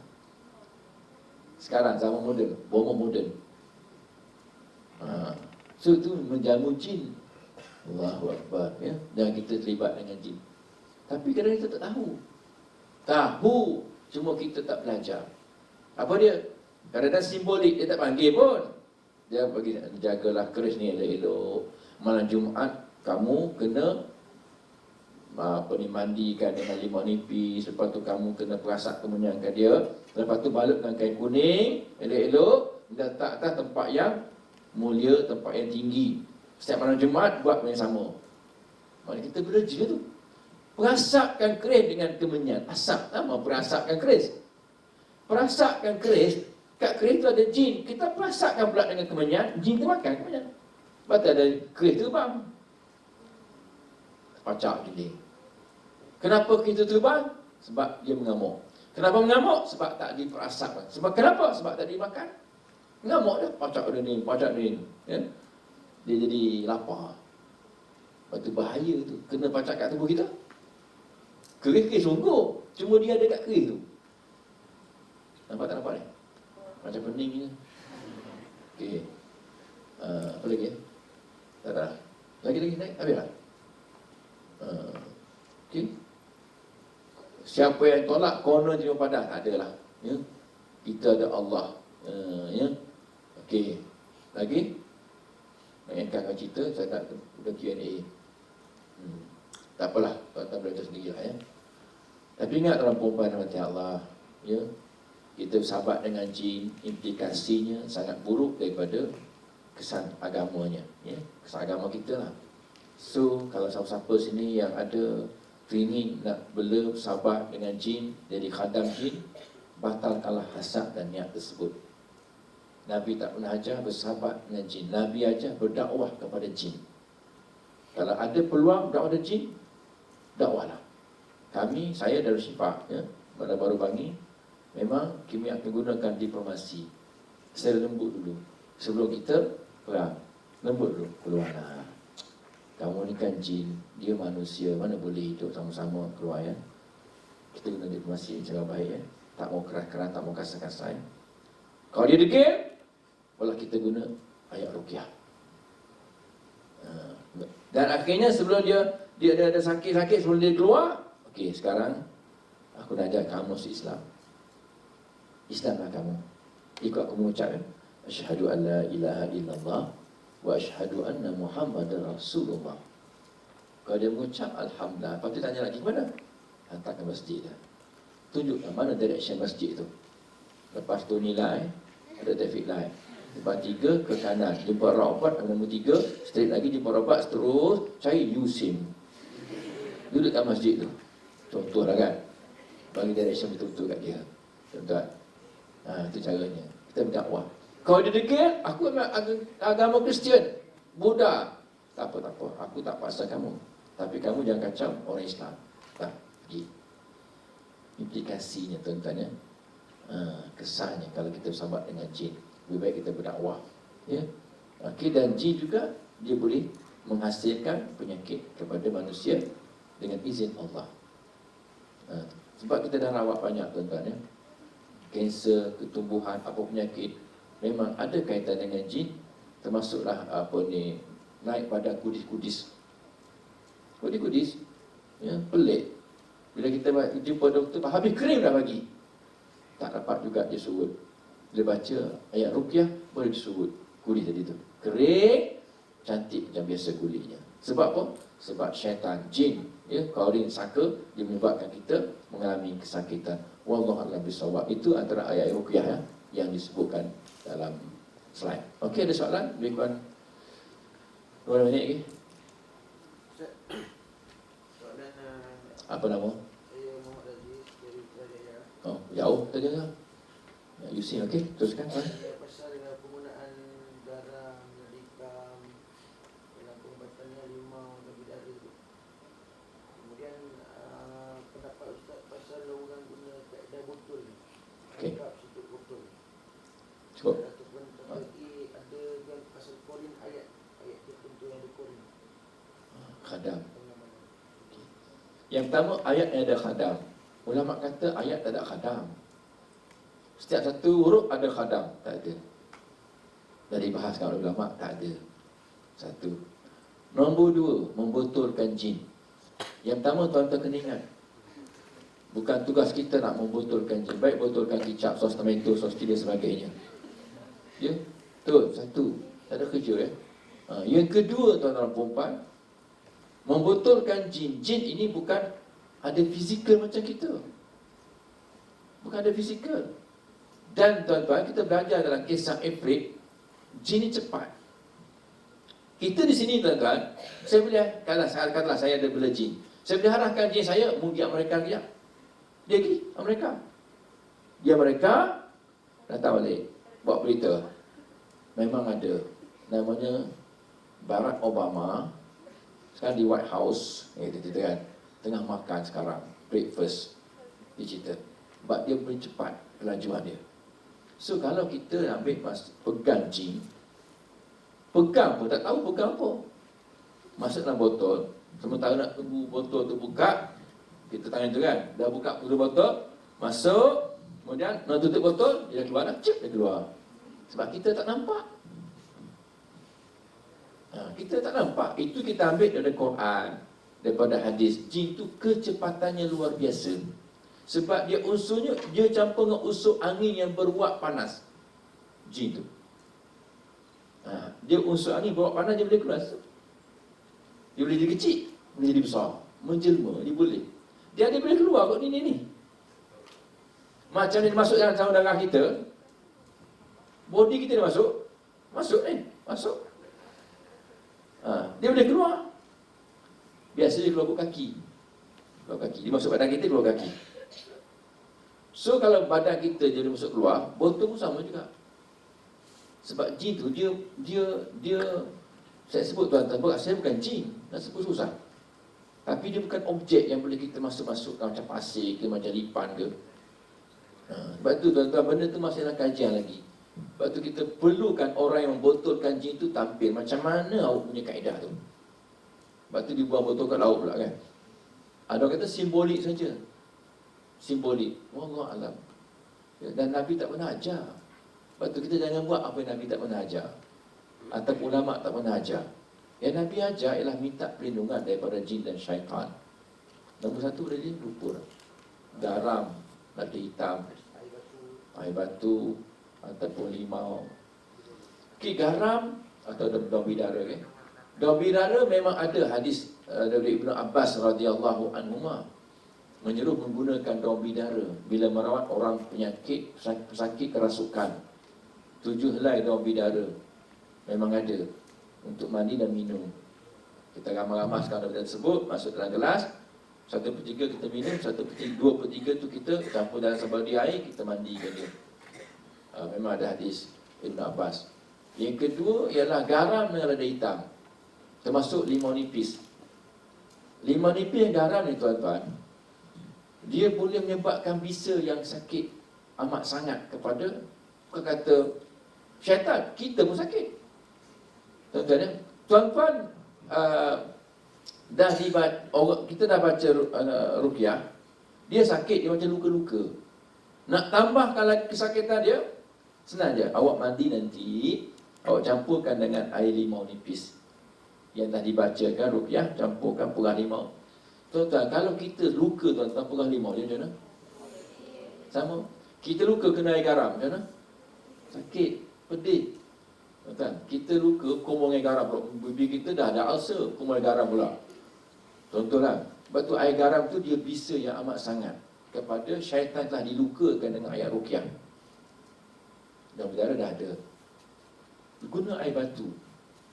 Air batu ini dia adalah simbolik kepada kisah Nabi Ayub kan. Urkud birijlika tu, multasalum baridun. Saya lupa ayat dia, adalah ya. Okey, baridun itu, kalau tuan-tuan baca dalam satu buku, saya lupa buku tersebut, cerita bab perubatan Islam, termasuk juga buku Dr. Harudin. Bahari itu sejuk, lukai batu dia sejuk, maknanya dia tidak panas. Sejuk tu maknanya macam ni lah, macam ni. Sebab saya dah bincang dengan doktor masa kita nak buat Ilaj Home. Ilaj Home inilah pusat perlindungan untuk pesakit-pesakit HIV yang positif. Salah satu kaedah yang nak diguna pakai adalah mandi dengan air batu. Saya tanya doktor, sejauh mana kesan air batu dimandikan dengan kepada pesakit-pesakit ni? Kata doktor, kami tak galakkan orang sakit dimandikan dengan air batu. Sebab air batu pun ada kesan kepada fizikal pesakit. Sebab itu mana kita mandi air batu? Siapa cuba kat tangan siapa mandi air batu? Tak ada, saya tak ada. Ya, cuma tafsirannya baridun tu sejuk. Sejuk tu air biasa lah, air sejuk, air tidak panas. Orang Arab lain tuan-tuan. Kalau sakhir tu air panas. Barid, ya barid syuaya, sejuk. Itu biasa lah sejuk. Kalau air batu lain tuan-tuan, salj, ada salji pula. Sebab tu disebut dengan salaja, ya, air putih ais. Sebab ada ais. Salji itu ais lah, kita ais. Sebab tu baridun ni air yang tidak panas. Dengan baridun. Buat mandi, buat minum. Wallahu a'lam bishawab. Ada soalan lain?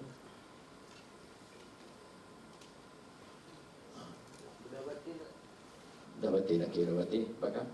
Ustaz, saya nama Zulkifli. Saya nak tanya sebab apa beza dia macam kita orang biasa dengan pengamal perubatan ni baca ayat yang sama macam Al-Fatihah, Qul-Hu apa semua kan, Al-Ikhlas, tapi macam yang kita baca ni tak ada kesan. Yang perubatan ustaz-ustaz baca ni macam ada kesan pada sakit tu. Apa yang menyebabkan tu? Yang pertama bedah batin. Bedah batin ni memang satu gejala yang berlaku sekarang. Utamanya bila mana untuk buang batu karang, bedah batin. Ada dia punya kain-kain rentang ikat lampu-lampu, jalan lampu elektrik kan, bedah batin. Buang batu karang dan sebagainya. Bedah batin ni tuan-tuan perempuan, bila kita bincang di peringkat perubatan Islam, termasuk oleh Jakim, fatwa pun dah ada, bedah batin adalah sebahagian daripada sihir. Sihir. Kita sihir ni tuan-tuan, dia nampak macam benda betul-betul berlaku. Macam Nabi Musa AS, bila tukang sihir Fir'aun lemparkan tali, tukar jadi ular. Nabi Musa pun takut, tengok ular macam ular betul, padahal bukan ular betul pun. Wahai Musa, lemparkan tongkat tangan kananmu, dari ular besar pula. Telan habis semua ular-ular tukang sihir yang dikhayalkan. Maknanya orang kata apa ni, fatwa tadi, bahawa bedah batin lah benda yang dikhayalkan, macam benda tu betul-betul berlaku tapi sebenarnya tidak berlaku. Sebab pernah satu kes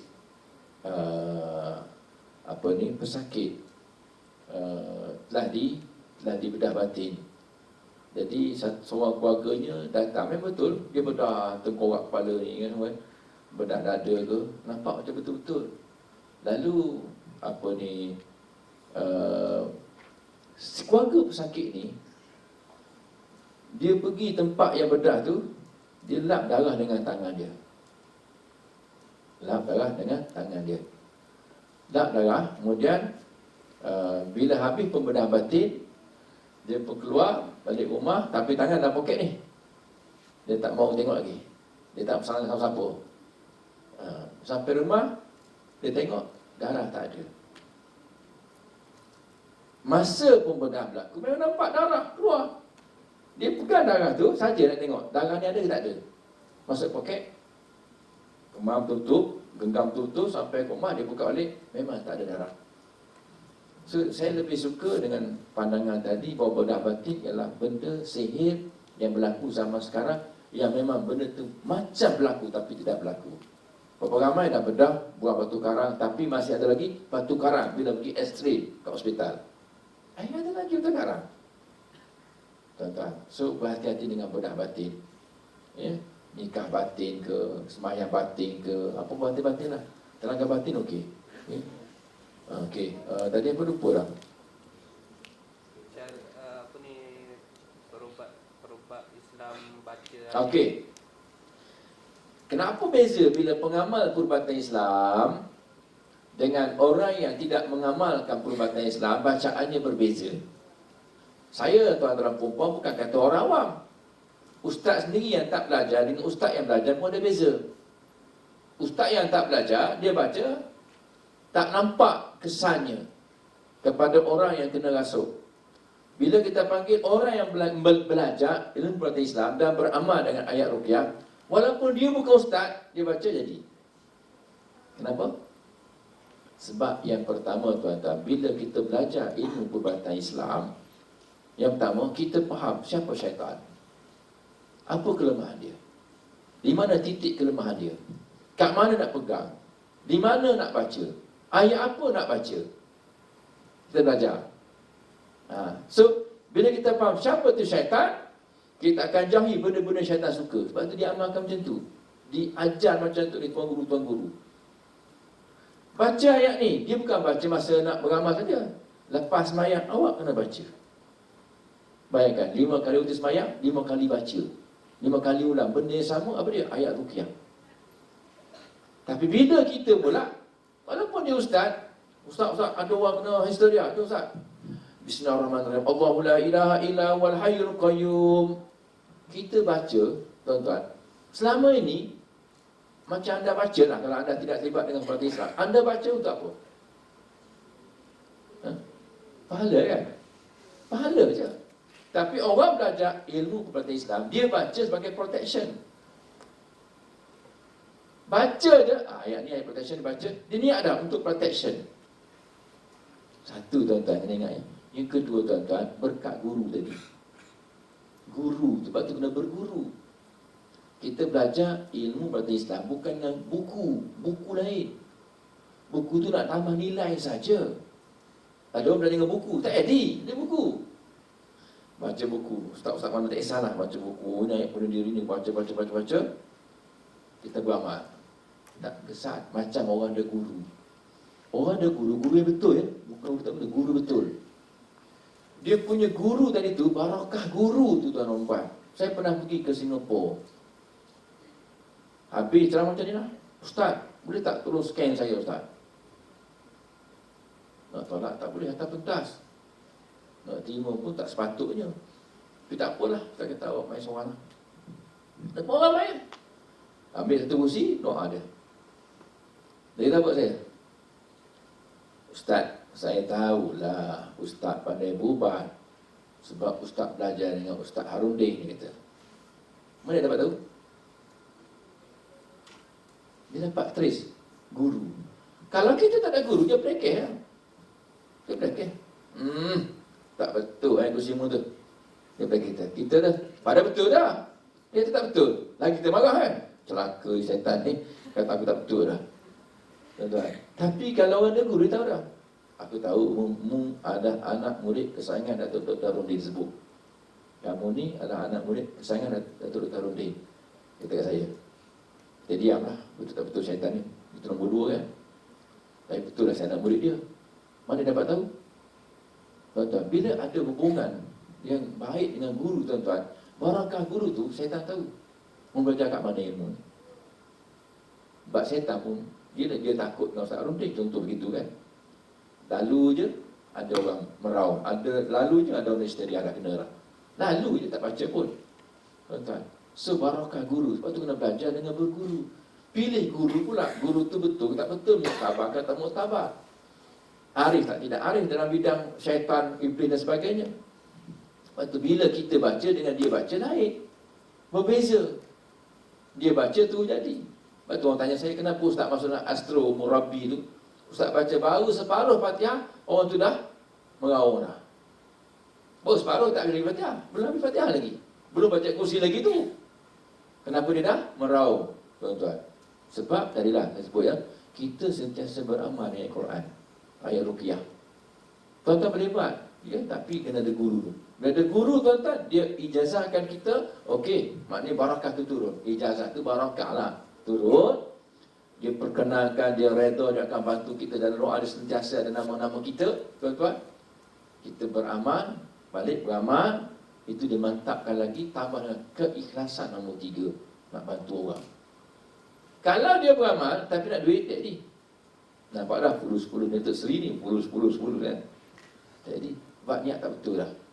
Kalau kita dengan ikhlas, tuan-tuan, kita ada amalan, ada guru, ikhlas pula, insya-Allah sekejap je. Ya, boleh kan? Siapa-siapa nak sini saya sebut, tu cari guru. Yusin dah dekat dengan Bangi, Datuk Dr. Harundin. Gila, ya. Sementara dia masih hidup lagi, tuan-tuan. Masih ada kekuatan lagi untuk mengajar. Wallahu a'lam bishawab. Okay, satu soalan lagi kalau ada. Dah. Bagaimana menggunakan kaedah jurus menggunakan Quran? Kaedah jurus masih dipertikaikan lagi sebenarnya. Jurus ni. Saya sebut ada amal jurus ke? Tak ada. Jurus ni tuan-tuan biasa digunakan dalam ilmu persilatan. Saya pun pernah panggil orang jurus ni interview. Ya. Kita boleh tolak orang dari jauh, orang tu terpelanting, jatuh. Biasanya dalam ilmu persilatan. Tapi kadang-kadang boleh digunakan dalam ilmu perubatan. Saya bimbang, boleh kita tanya mana dapat jurus ni? Guna tenaga dalam. Guna tenaga dalam. Tenaga dalam tu kamu ambil dari mana? Tak tahu, tenaga dalam. Tenaga dalam. Kita kumpulkan tenaga dalam, kita pun tolak, jatuh. Logik tak logik? Tak logik. Bisa ada kekuatan lain yang masuk dalam badan kita, kita arahkan dia, tolak, orang tu jatuh. Kalau guna Quran, tuan-tuan tidak boleh program. Even saya katalah, saya belajar, hari ni sembuh, besok mungkin orang lain tak sembuh pula. Sebab Allah yang menyembuhnya. Saya hanya merawat saja. Ada yang jumpa Ustaz Harundin, Ustaz, belum doa, sembuh. Dia pun nombor 2 pula, tak sembuh. Sebab kita tidak boleh programkan. Termasuk ayat Quran. Tuan-tuan. Begitu juga dengan jurus.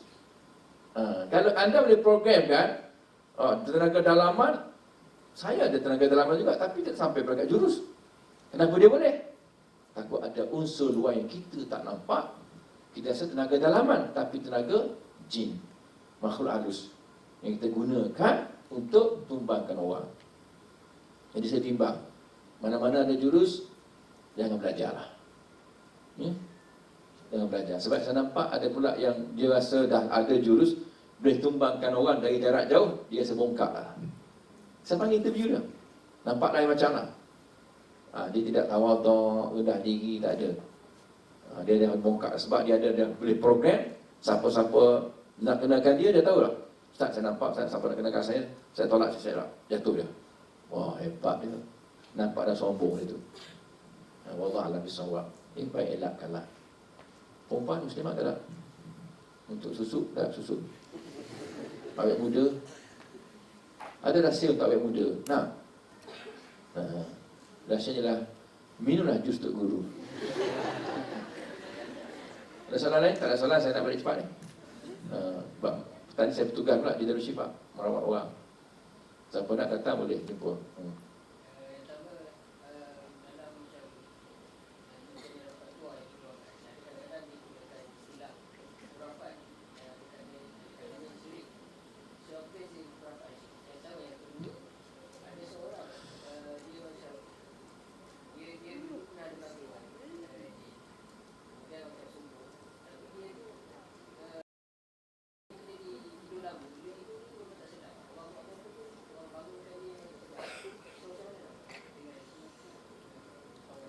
Okey.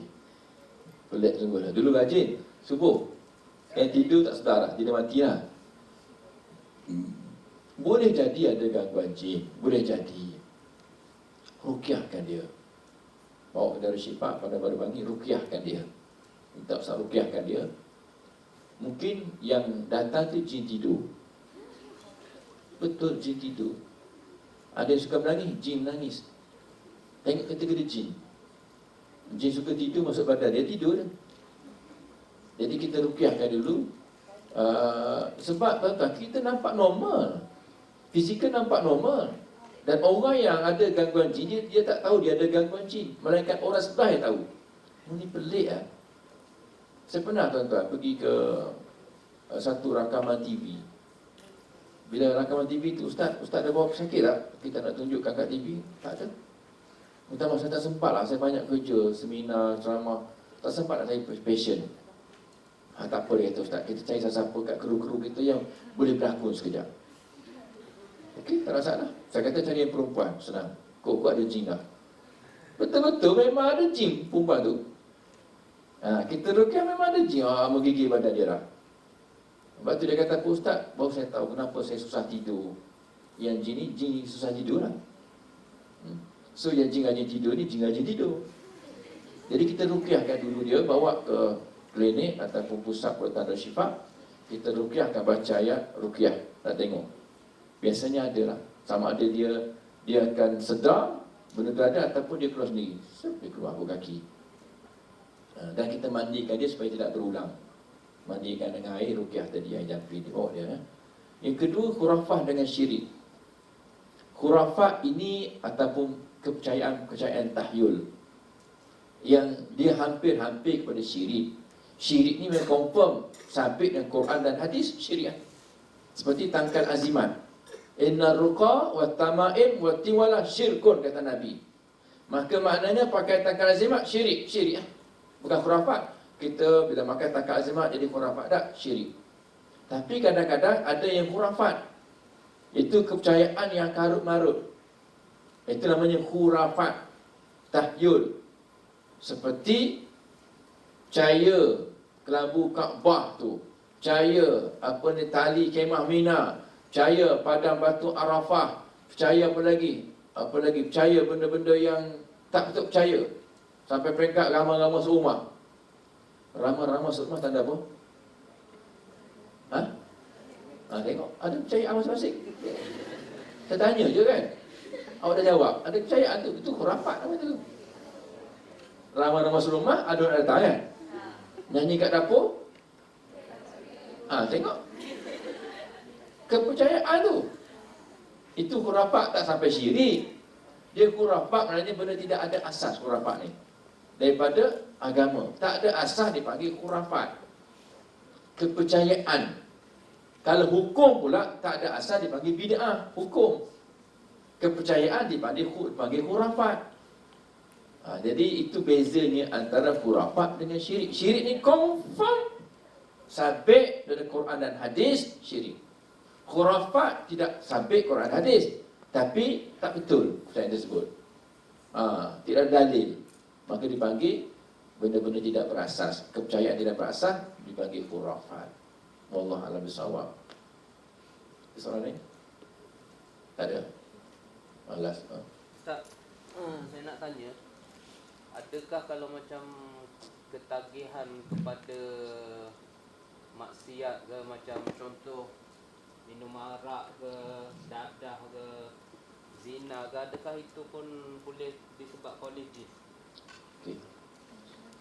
Dalam Quran, Iblis bersumpah, Rabbi bima aghwaytani la uzayyinanna lahum fil ardi wa la ughwiyannahum ajma'in illa ibadaka minhumul mukhlasin. Demi Tuhan, kata Iblis, disebabkan engkau telah hukumkan aku sesat, aku akan hiaskan maksiat-maksiat yang ada di atas muka bumi ini nampak cantik pada pandangan manusia. Dan aku akan sesatkan seluruh hamba-hambamu kecuali mereka yang ikhlas saja. Memang ada gangguan syaitan, jin. Orang yang terlibat dengan maksiat ni, tuan-tuan, bermula dengan godaan tu, bisikan, tuan-tuan. Yang terlibat dengan dadah ke, minum arak ke, berzina ke, tuan-tuan. Ni, zina memang dengan panah mata dulu. Syaitan panah mata kita dengan panah mata dia. Hati pula bertangkup, syaitan masuk dalam hati pula. Memang ada gangguan syaitan, tapi gangguannya tidak semestinya masuk dalam badan. Gangguan tidak semestinya masuk dalam badan. Tuan-tuan, ada kadang-kadang masuk dalam badan, tapi biasanya tak masuk badan. Dia hanya bisikkan telinga dan hati saja. Itu namanya korin. Tugas dia bisik tu, menghasut korin tadi tu. Tapi korin bukan dalam badan, korin kat luar. Korin kat luar. Dalam badan sebab tiga tadi tu. Yang pertama cinta, dizalimi dan menzalimi, masuk dalam badan. Tapi kalau buat kerja maksiat, gangguan juga, tapi bukan kerana kerasukan. Disebabkan hatinya telah diusik, telinga telah dibisik, maka dia pun jatuh ke lembah maksiat. Wallahu a'lam bishawab. Okey, kalau dia ada masalah, Q&A, dalam perempuan, jelaskan ada itu pada pagi ini. Ya, lepas ni dan siapa? Ustaz? Nodri, Nordin, Zuhdi, siapa tu? Bukan Syarah, bukan Cina, bukan Syarah. Alhamdulillah ya. Dalam perempuan, kita dengar pula ya, panel yang kedua nanti dah datang belum? Belum. Sempatlah berehat sekejap ya. Tak boleh sokok. Itu Cina ya, sokok. Jadi itulah. Kan nak buka soalan lagi? Ada satu soalan lagi. Kalau ada lah, silakan. Q&A ke semua dah tahu? Okey, Muslimat berani pula ujung-ujung tanya. Tak rasa macam rugi kot lepaskan peluang berjumpa dengan Ustaz hari ni. Ustaz, ini soalan saya. Kan khayalan ataupun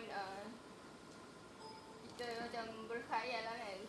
Mungkin kalau kita study, belajar dalam kuliah, tiba-tiba berkhayal mungkin adalah satu sebab mengantuk.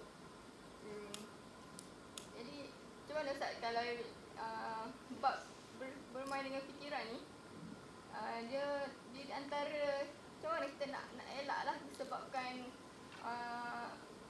mungkin di antara gangguan juga rasanya Ustaz. Ya. Khayalan ini ialah kita khayal. Saya pernah bawa kereta khayal. Betul. Saya pernah bawa kereta khayal. Kita buka mata, tapi kita khayal kot lain, terbabas. Mata buka tapi dia tak nampak depan. Dia fikiran ke lain.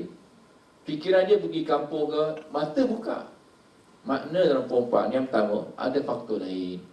Ya, syaitan lah. Ya, kita tak nampak syaitan, jangan salahkan syaitan satu batu pula.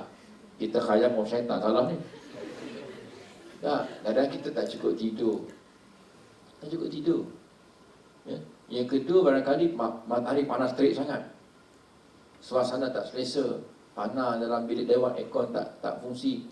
Kita kena ambil juga faktor-faktor lain ya, kenapa kita dikhayal. Ataupun memang kita ada secret admirer. Kita nampak ustaz, nampak awet, power kan. Lain macam dia tengok tenung saya. Dia bukan tenung saya, dia khayalkan power dia. Sedang bercakap di atas pentas sekarang. Ya? Contoh kan. Jadi benda kita dah ada dah. Benda dah ada dah. Tunggu saja nak orang kata apa, nak program je. Nampak ustaz je power dia. Bila kita program macam tu, baru syaitan masuk. Lepas tu jangan buka pintu pada syaitan masuk. Kita sendiri yang buka pintu. Lupakan khayalan. Kalau bila kita khayalan, katalah kita khayal apa? Kita duk khayalkan hati-hati cerita dah. Duk khayalkan dia. Mula syaitan masuk. Masuk. Kita pun khayal apa? Khayal seksi. Kita tak khayal dia pakai tudung. Tak, kita khayal seksi. Dia tengah dedah aurat ke, dia tengah pakai separuh bogel ke. Contoh. Syaitan masuk. Dedah kat pipi dia seksi ke. Sebab kita dah buka pintu kepada syaitan untuk masuk. Lepas tu bila dah khayal, tu tutup pintu khayalan. Takut syaitan masuk. Buka pintu syaitan masuk. Macam rumah kita lah tuan-tuan. Masuk dalam rumah. Buka pintu. Tutup siap-siap. Assalamualaikum warahmatullahi wabarakatuh. Bismillahirrahmanirrahim. Syaitan dekat luar. Syaitan dekat luar. Tapi kalau kita buka pintu, tak baca salam, tak bagi bismillah, tuan-tuan, syaitan masuk. Itu cara dia tuan-tuan. So jangan buka pintu kemasukan untuk syaitan. Sebab tu bila kita dah lari jauh, auzubillahi minasyaitonirrajim, auzubillahi minasyaitonirrajim. Sebab tu nak sembahyang kan, disunatkan kita baca surah An-Nas. Rabbi a'udzubika min hamazati syayatin wa a'udzubika rabbi an yahdurun. Baca pula ayat tu. Supaya bila kita sembahyang syaitan tak kacau. Ni tengah-tengah sembahyang dia heret lah. Tengah bismillahirrahmanirrahim, Allahu akbar. Tengah-tengah baca Fatihah tu ingatlah apa-apa lain, pasal malam apa semua kan. Syaitan masuk lah, tunjukkan. Ya, si kerabu lah, ya. Si dagang depan mata kita. Tu jangan buka pintu pada syaitan untuk masuk mencuit kita. Wallahu a'lam bissawab. Boleh berhenti? Soal last. Asyik last ni.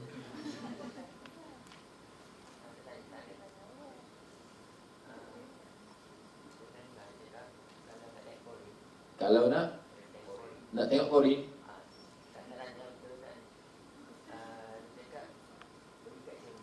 pergi kat cermin, 12 tengah malam, tutup lampu.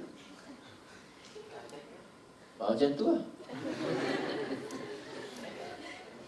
Nampak apa tutup lampu? Itu kan Korin, itu cermin namanya kan. Bohong lah. Dia takkan menjelma. Syaitan ni sebenarnya dia takut untuk menjelma. Percayalah tuan-tuan ya. Kadang-kadang khayalan kita saja. Khayalan kita. Syaitan ni dia tak akan menjelma semudah-mudahnya. Sebab dia tak jelma. Kalau dia berjelma boleh. Penuh bilik dengan jelma. Jadi tengkorak hidup ke apa kan. Jadi biawak kanjing ke. Tapi dia ingat, bila dia menjelma, dia akan mengambil hukum benda yang dia jelmakan itu. Kalau dia jelma jadi orang, hukumnya macam orang. Kalau tembak, mati.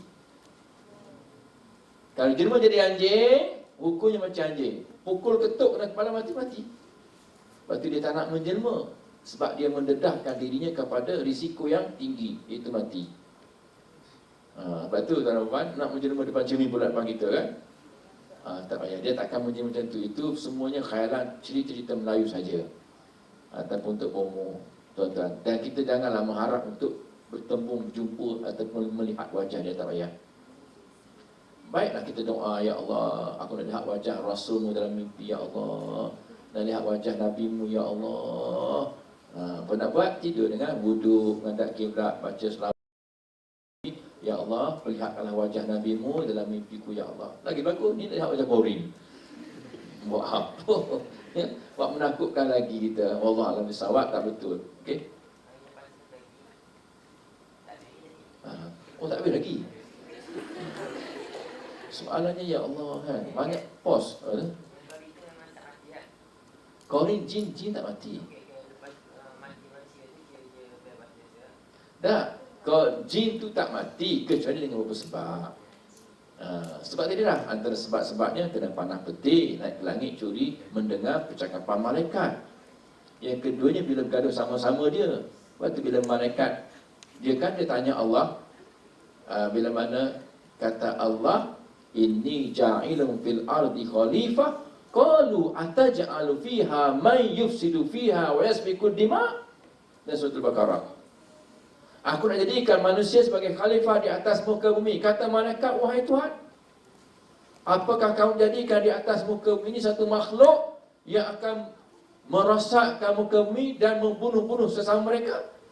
Sebab sudah terbukti sebelum kita wujud, sudah ada jin wujud di atas muka bumi.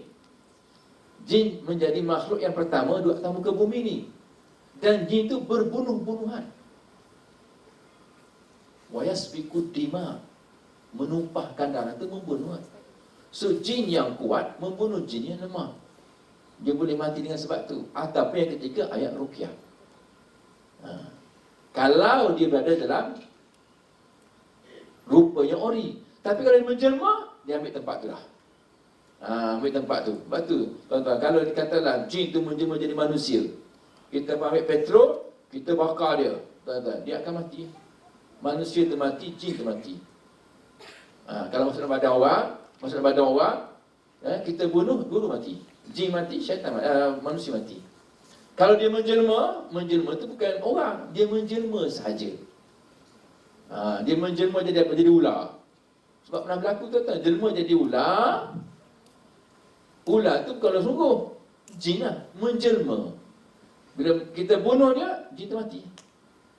Habis tu ular tak ada, dia gaib. Ular tu akan gaib. Sebab dia menjelma saja, jin tu mati. Faham tak faham ni? Dah habis ceramah pun tak faham juga. Saya tak faham dah, awak ni berkhuti mana ni?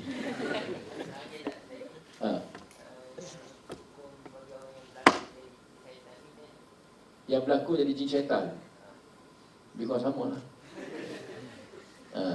So berlaku syaitan buat apa? Ya? Benda ni hanya lagi khurafat ni.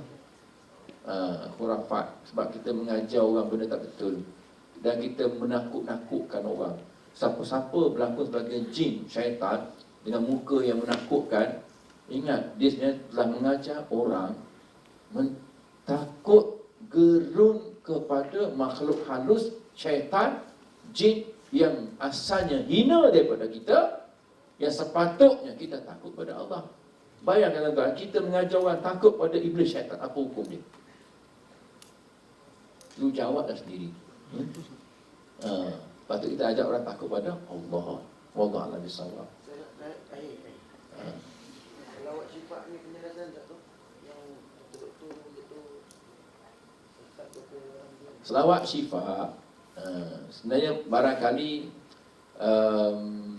ialah bukan kilah ulama ni tuan-tuan, pertikaian pandangan saja bagi saya lah. Sebab yang pertikai ni bukan dulu-dulu, sekarang pertikaian tu di kalangan sarjana sekarang. So kita tak panggil kilah ulama, kita panggil pertikaian pandangan saja. Grup A kata ialah buanglah syifa, apa ni, solat syifa. Ini pula grup B kata tak ada masalah solat syifa, solat Nabi juga. Tapi saya lihat sekarang Ustaz Arundin telah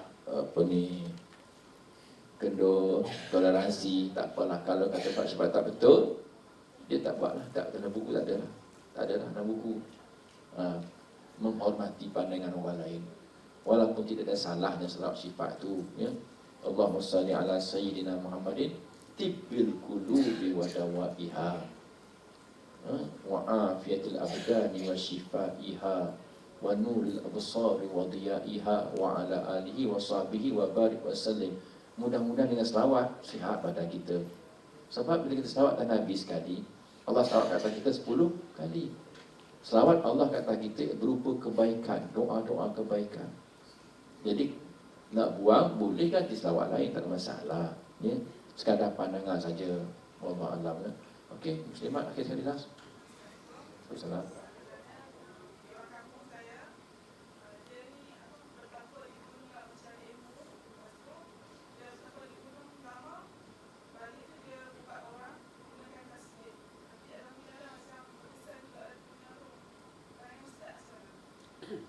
Kita kena ingat, ya, bukan masalah berkesan tak berkesan. Kaedah tu betul ke tak betul? Syaitan boleh buat. Tengok akhir zaman Dajjal keluar. Dajjal tuan-tuan, bumi yang kering kontang, kemarau, gersang, dia boleh skrip mata jadikan subur. Wah, hebat. Betul Nabi sebut orang ikut. So, bukan soal berkesan tak kesan. Soalnya ialah cara betul tak betul. Syaitan boleh memulihkan orang sakit dengan izin Allah. Tapi siapa ikut syaitan, sesat. Sesat. Ada orang pergi jumpa Ustaz Rondin, tak sembuh. Sebab yang menyembuhnya Allah. Allah tak bagi izin. Bukan salah sebut tak sembuh. Caranya betul ke tak betul. Matlamat tidak menghalalkan cara. Sekarang ni dia bertapa. Bertapa tanpa guru. Tanpa ni boleh jadilah dalam bukit, dalam gua kan, macam-macam ada tu. Bunian dengan jin, dengan hantunya semua. Kita pula orang perempuan bila bertapa ni berbulan-bulan dengan tak sembahyang Jumaatnya apa semua. Syaitan lagi suka. Bila pula kita kata buah tasbih. Sebenarnya kat buah tasbih tu dah ada elemen-elemen syaitan dah masuk, kita tak tahu. Sebab itu tuan-tuan, saya lebih suka kalau tuan-tuan nak berubat, ambil yang Quran dah ada sebut dah. Kalau Al-Quran, Quran dah guna jampi lain, Al-Quran.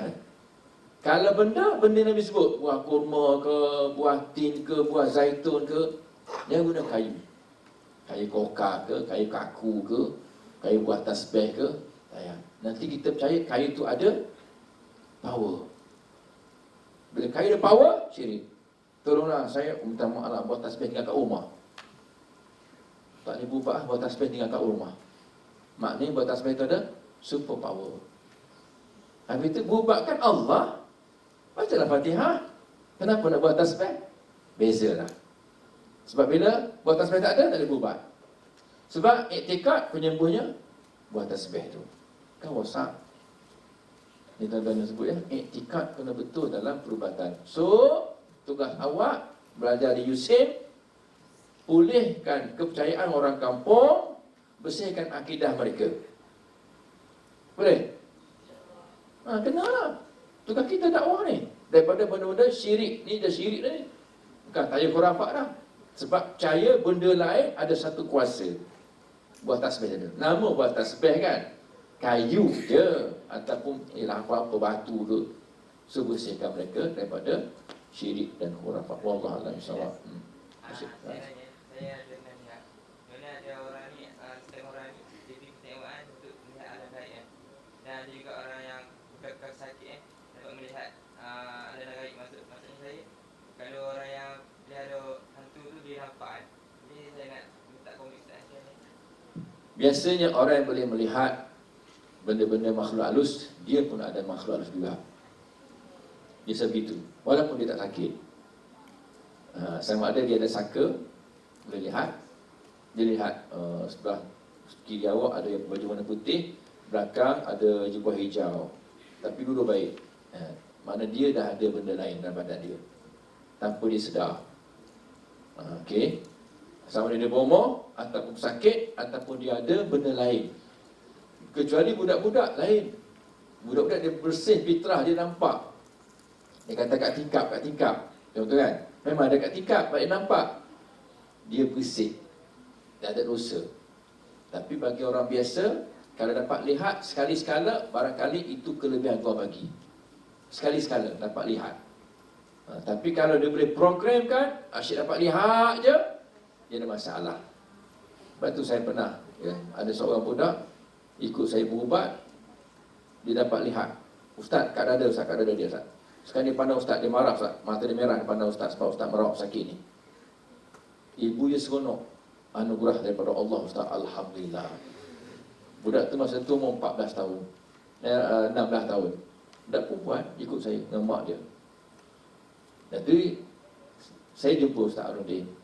Ustaz, apa pandang Ustaz tentang seorang yang dapat melihat syaitan dan jin? Dia boleh melihat. Adakah satu anugerah? Ustaz Arundin tengok saya, bukan anugerah, satu bala. Saya tak faham. Bala bang guru cakap. Tak apa. Setahun kemudian mak dia telefon saya. Ustaz, kenapa? Tolong rawat anak saya. Sakit apa? Tak sakit apa Ustaz? Jangan sampai dia nampak jin lagi. Saya pernah ingat Ustaz Razak kata, bala. Kenapa pakcik?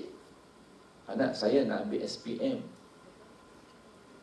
Baca buku nampak mata syaitan, mata jin, mata syaitan, mata jin, mata syaitan, mata jin kan? Tak payah baca buku Ustaz. Betul Ustaz dia kata, bala. Kayaknya rawat dia, tak nampak dah. Alhamdulillah. Sebab satu penyakit, innahu yarakum, kita tak boleh lihat mereka, mereka boleh lihat kita. So itu satu penyakit, kena rawat. Yang kesian kalau orang tengok benda makhluk halus, kena rawat dia, nanti hidup terseksa. Pergi mata dia, baca doa ruqyah, mata dia tutup hijab. InsyaAllah tuan-tuan ya, datang dari Syifa, kita akan rawat. Wallahu a'lam bishawab. Bismillahirrahmanirrahim. Alhamdulillah Rabbil Alamin. Wassalatu wassalamu ala Rasulillah wa ala alihi wa sahbihi ajma'in.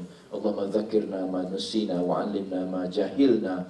Rabbi zidna ilma warzuqna fahma. Allahumma faqihna fid din wa 'allimna at-ta'wil bi rahmatika ya arhamar rahimin. Walhamdulillah Rabbil Alamin. Taqabbalallahu minkum. Wassalamualaikum warahmatullahi wabarakatuh.